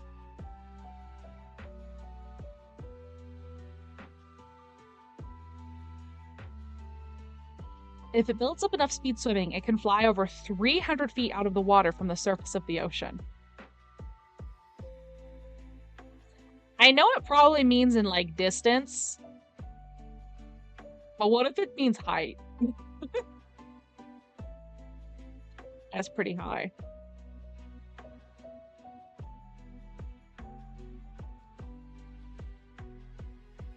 Postcards and posters featuring Mantine leaping elegantly above the waves are popular souvenirs in Alola. Many people have taken up surfing because they admire how magnificently Mantine swims. If it builds up enough speed swimming, it can jump out above the waves and glide for over 300 feet. Did you know there's a relative of flying fish that kills people by stabbing them when it jumps? Much fun!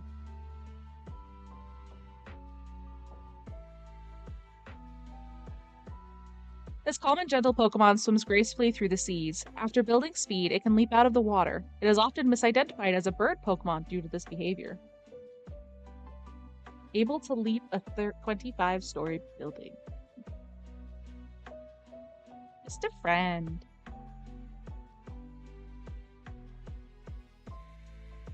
Oh.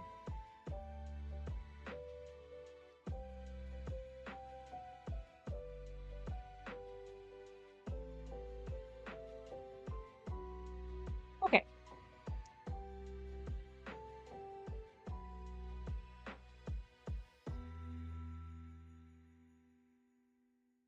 Well, we don't have any sharks or anything.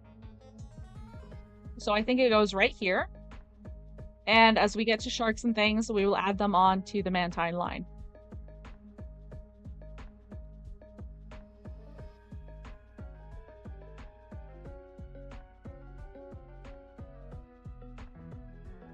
There we go.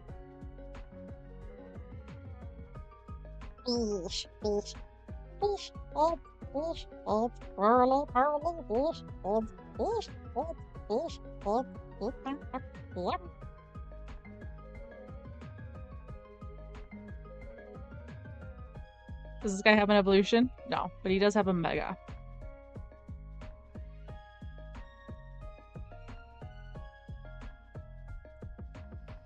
Does he have big enough feet?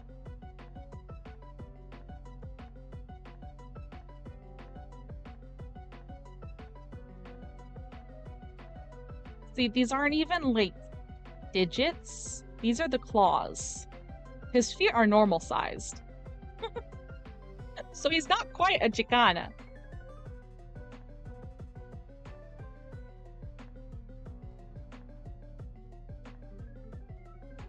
Him feet too big for his gosh dang he. Bro got an acrylic pedicure.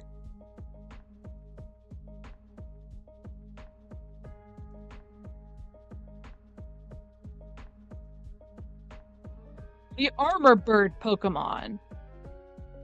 Is this, like, inspired by the Greek myth of the birds that Hercules killed? That's what would make sense to me.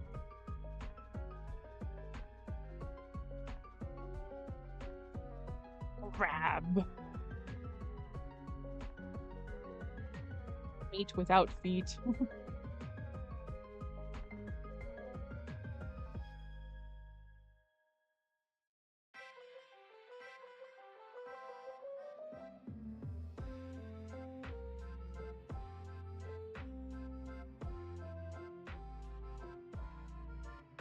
A fairly mega.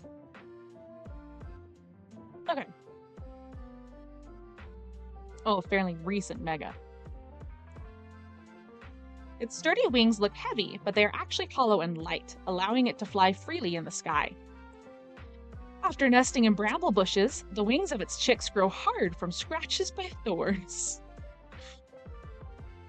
The feathers that it sheds are very sharp. It is said that people once used the feathers as swords.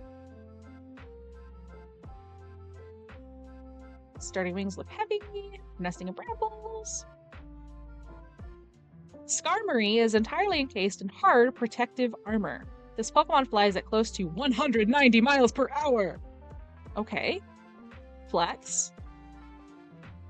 It slashes foes with its wings that possess sword-like cutting edges. How fast is 190 miles per hour? Put thy children in the pain bush.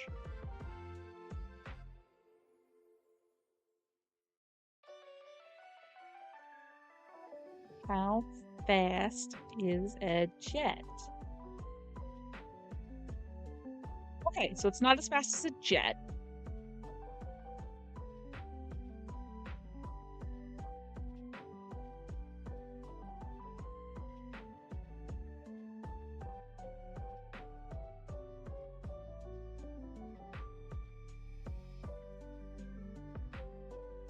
How fast was a propeller plane?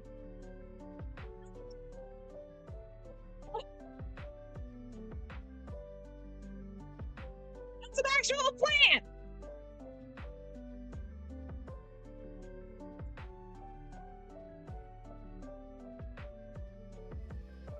Okay, so this guy is as fast as a propeller plane.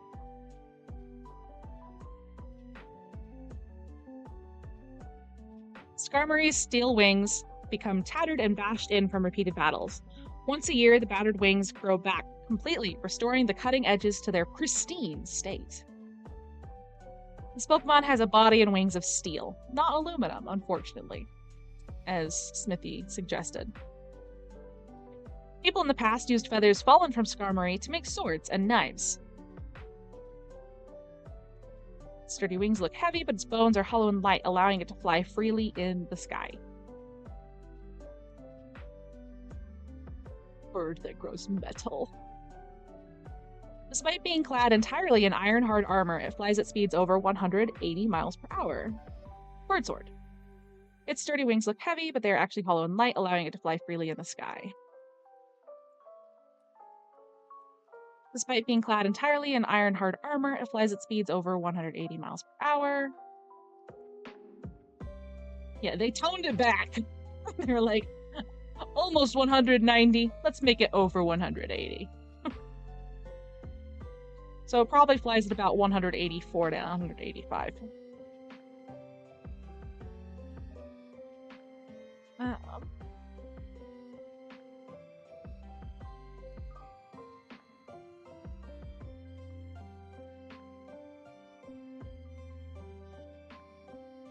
Derp draws. Its feathers, which fall off as it grows, are thin and sharp. In times long past, warriors used them as swords. Its metal body is sturdy, but it does rust rather easily, so on rainy days, this Pokemon prefers to stay put in its nest. The wing feathers it sheds can be processed and made into knives, whose sharpness is recognized by the finest chefs. Its body is draped in steel armor. It looks heavy, but it can fly at speeds of up to 185 miles per hour. A living creature that rusts. Got to hurt. Yeah, probably not pleasant. The pointed feathers of these Pokemon are sharper than swords. Skarmory and Corviknight. This fella.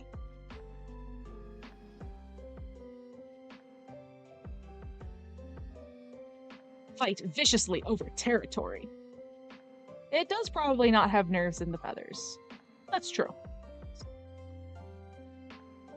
People fashion swords from Skarmory's shed feathers. This Pokemon is a popular element in heraldic designs. Skarmory is clad entirely in hard armor. It flies at speeds of over 180 miles per hour. It also has teeth. I don't know if anyone else has noticed that. Does it benefit or suffer from being hit by lightning? Unclear.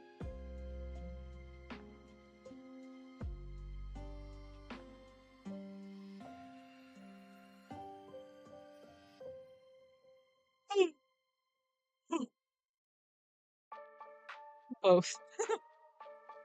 It flies Mega Skarmory. It flies faster than the speed of sound. After whipping up shockwaves to send enemies flying, it finishes them off with its talons.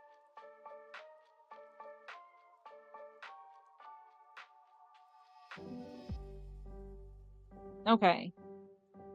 Back to the bird days.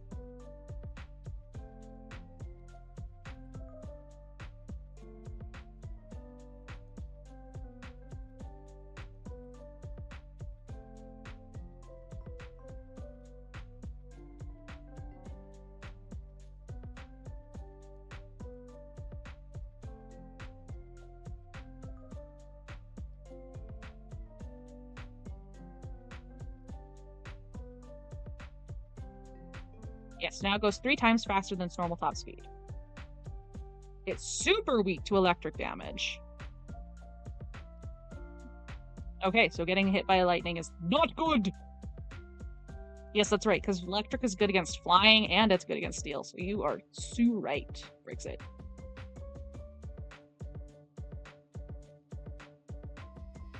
Yes, rest can be green. It depends on what the material is.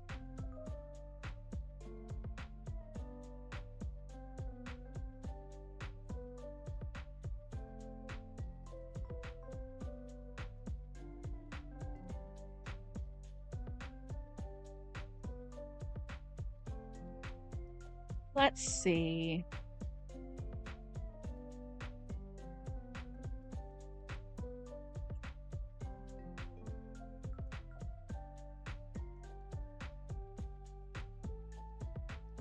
It has teeth.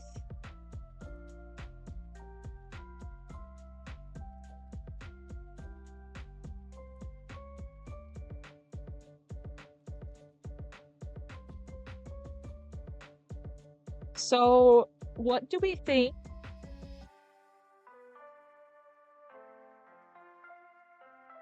Yes, this thing has teeth. See?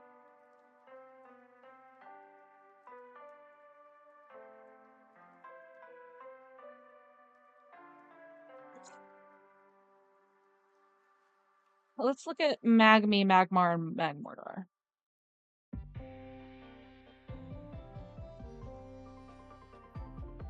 Does this guy have teeth?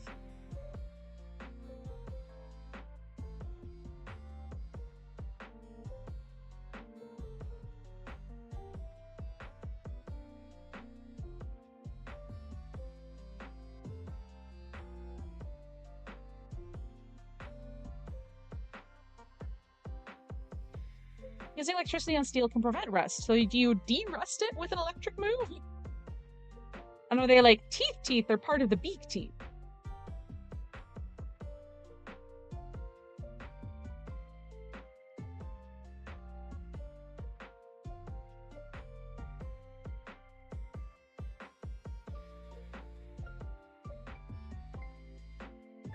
I think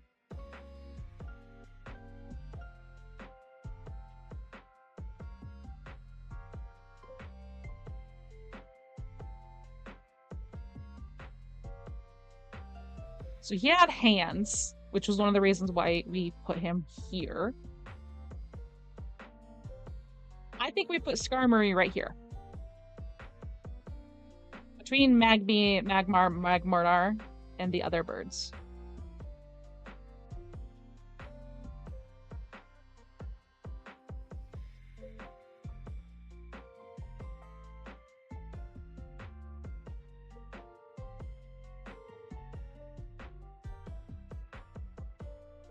Come on. 3. Oops. There we go.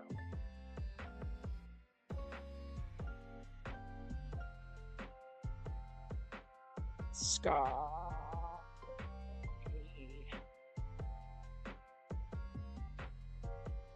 Flip.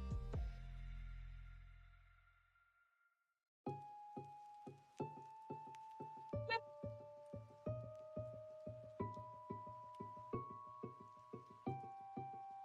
There we go.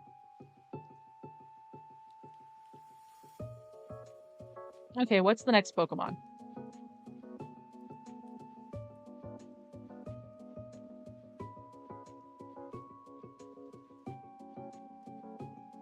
Okay, I think we got time. This will be our last Pokemon for today. How long until the next starters?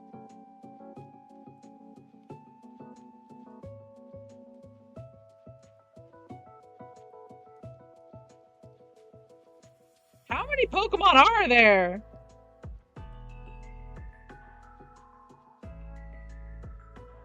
Like 20 more Mon.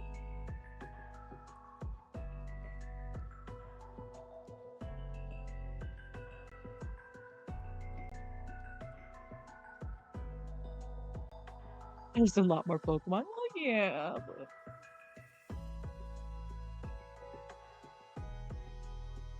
Generation 3 Pokemon number.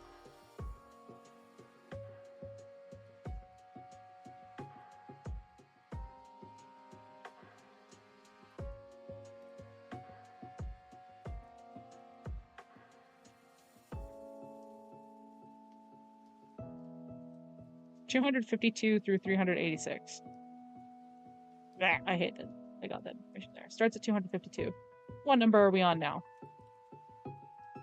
Okay, so we'll try to wrap them up next time. We'll try to wrap up Generation 2 next time. And then we'll take a break, and I'll figure out what we should do for our little break. It should be fun. But let's go ahead and knock out Houndour. And then Houndoom. Which, honestly, I love Houndoom. I think Houndoom is so cool. But part of that is because I just love Doberman. I think they are such pretty dogs. It uses different kinds of cries for communicating with others of its kind and for pursuing its prey. To corner prey, they check each other's location using barks that only they can understand. Around dawn, its ominous howls echoes through the area to announce that this is its territory. It uses different kinds of cries for communicating with others of its kind and for pursuing its prey. Houndour hunts as a coordinated pack. They communicate with each other using a variety of cries to corner their prey. This Pokemon's remarkable teamwork is unparalleled.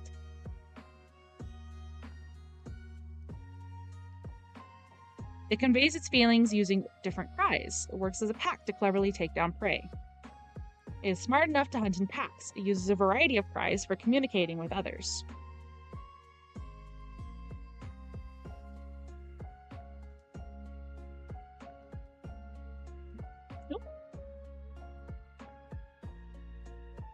Houndour hunt as a coordinated pack. They communicate with each other using a variety of cries to corner their prey.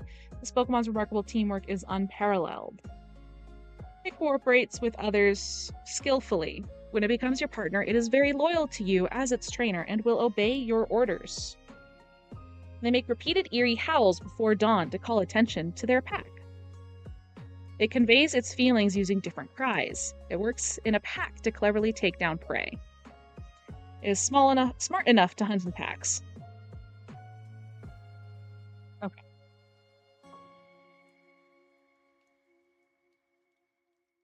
Puppy, puppy, puppy.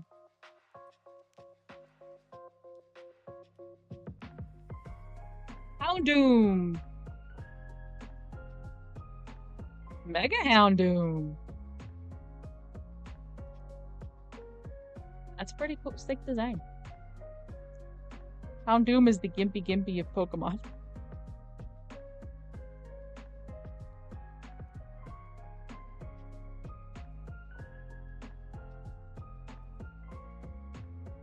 If you are burned by the flames that shoots from its mouth, the pain will never go away. Yep, it is the Gimpy Gimpy of Pokemon. Upon hearing its eerie howls, the other Pokemon get shivers and head straight back to their nests. The pungent-smelling flames that shoot from its mouth results from toxins burning in its body. In a Houndoom pack, the one with the horns raked sharply towards the back.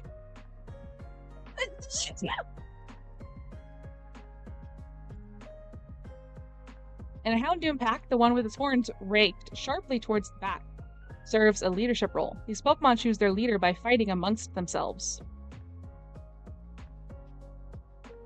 Upon hearing its eerie howls, the other Pokemon get shivers and head straight back to their nests. Thank you, Lutrasoul.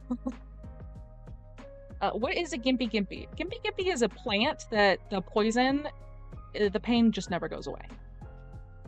It's a horrific plant. And guess where it's from?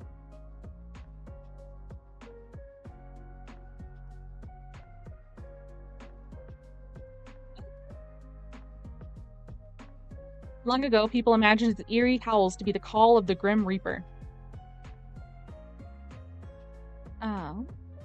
The flames it breathes when angry contain toxins. If they cause a burn, it will hurt forever. The flames it breathes when angry contain toxins. If they cause a burn, it will hurt forever. Long ago, people imagined its eerie howls to be the call of the Grim Reaper. In a Houndoom pack, the one with its horns raked sharply towards the back serves a leadership role. These Pokemon choose their leader by fighting amongst themselves. Yes, the Want Die plant. They spew flames mixed with poison to finish off their opponents. They divvy up the prey evenly among the members of their pack. A plant with thorns that break off in skin with poison, and they are made of materials the human body cannot break down. It's like having shards of glass buried in your skins forever that you cannot remove.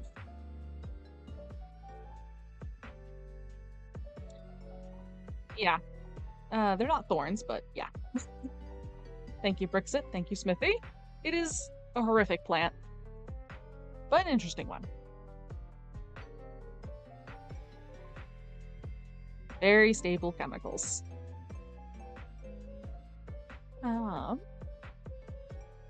Identifiable by its eerie howls, people a long time ago thought it was the Grim Reaper and feared it.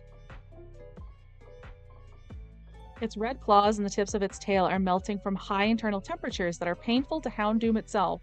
That's Mega Houndoom, by the way. Houndoom's entire body generates heat when it Mega evolves. Its fierce and fiery breath turns its opponents into ash.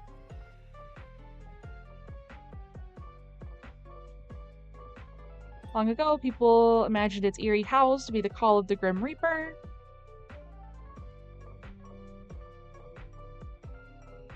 Okay. Scary dog.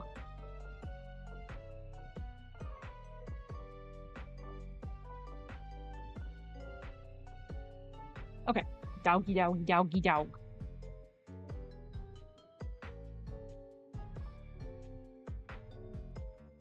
Okay, here's our dog line. And here are our dogs. Growlithe and Arcanine or Snubble and Granbull? I think it's pretty safe to say that this guy... Well, actually...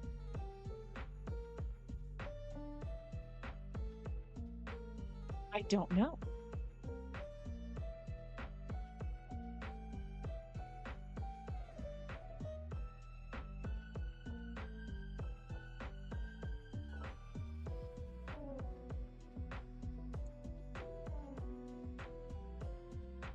Yeah, I don't understand Mega Evolution. It's like, you can only do this with high friendship. However, it also causes your Pokemon immeasurable suffering.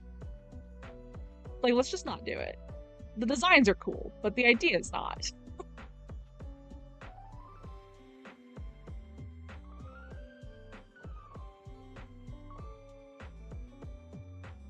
Snubble stands on 2 legs. Good point. So this guy kind of reminds me of the Wild Dog.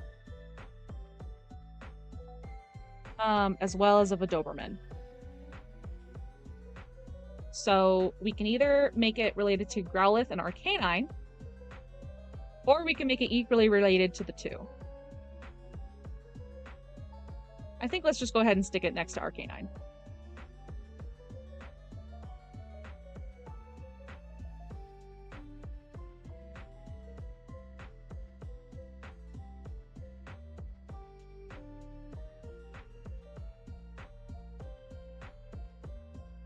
I generally don't understand how Mega Evolution wasn't immediately outlawed when this was discovered. For real.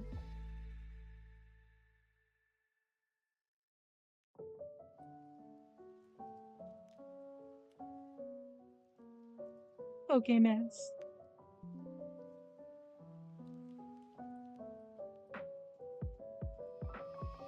You're all watching me save it twice, just so we know it's really been saved.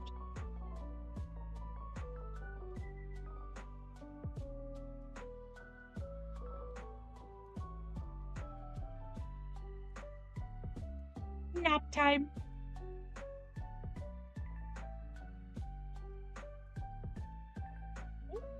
Let's put the stream back together. Where's chat? Where's chat? Where's chat? Where's my chat? There's chat. Now I can move chat. Very fun, thank you. Yeah, I was happy to stream. Let's make me pea-sized, not shrinked. There we go. Okay. So, thank you all so much for joining me for today's stream. I hope you had fun. I did. It wasn't quite as cursed as last stream, but we did still get some interesting images and some interesting Pokemon, and yeah, Remoraid and Octillery, they sure are. Anyway, I hope you all have a wonderful rest of your day, and I will see you all in 2 weeks.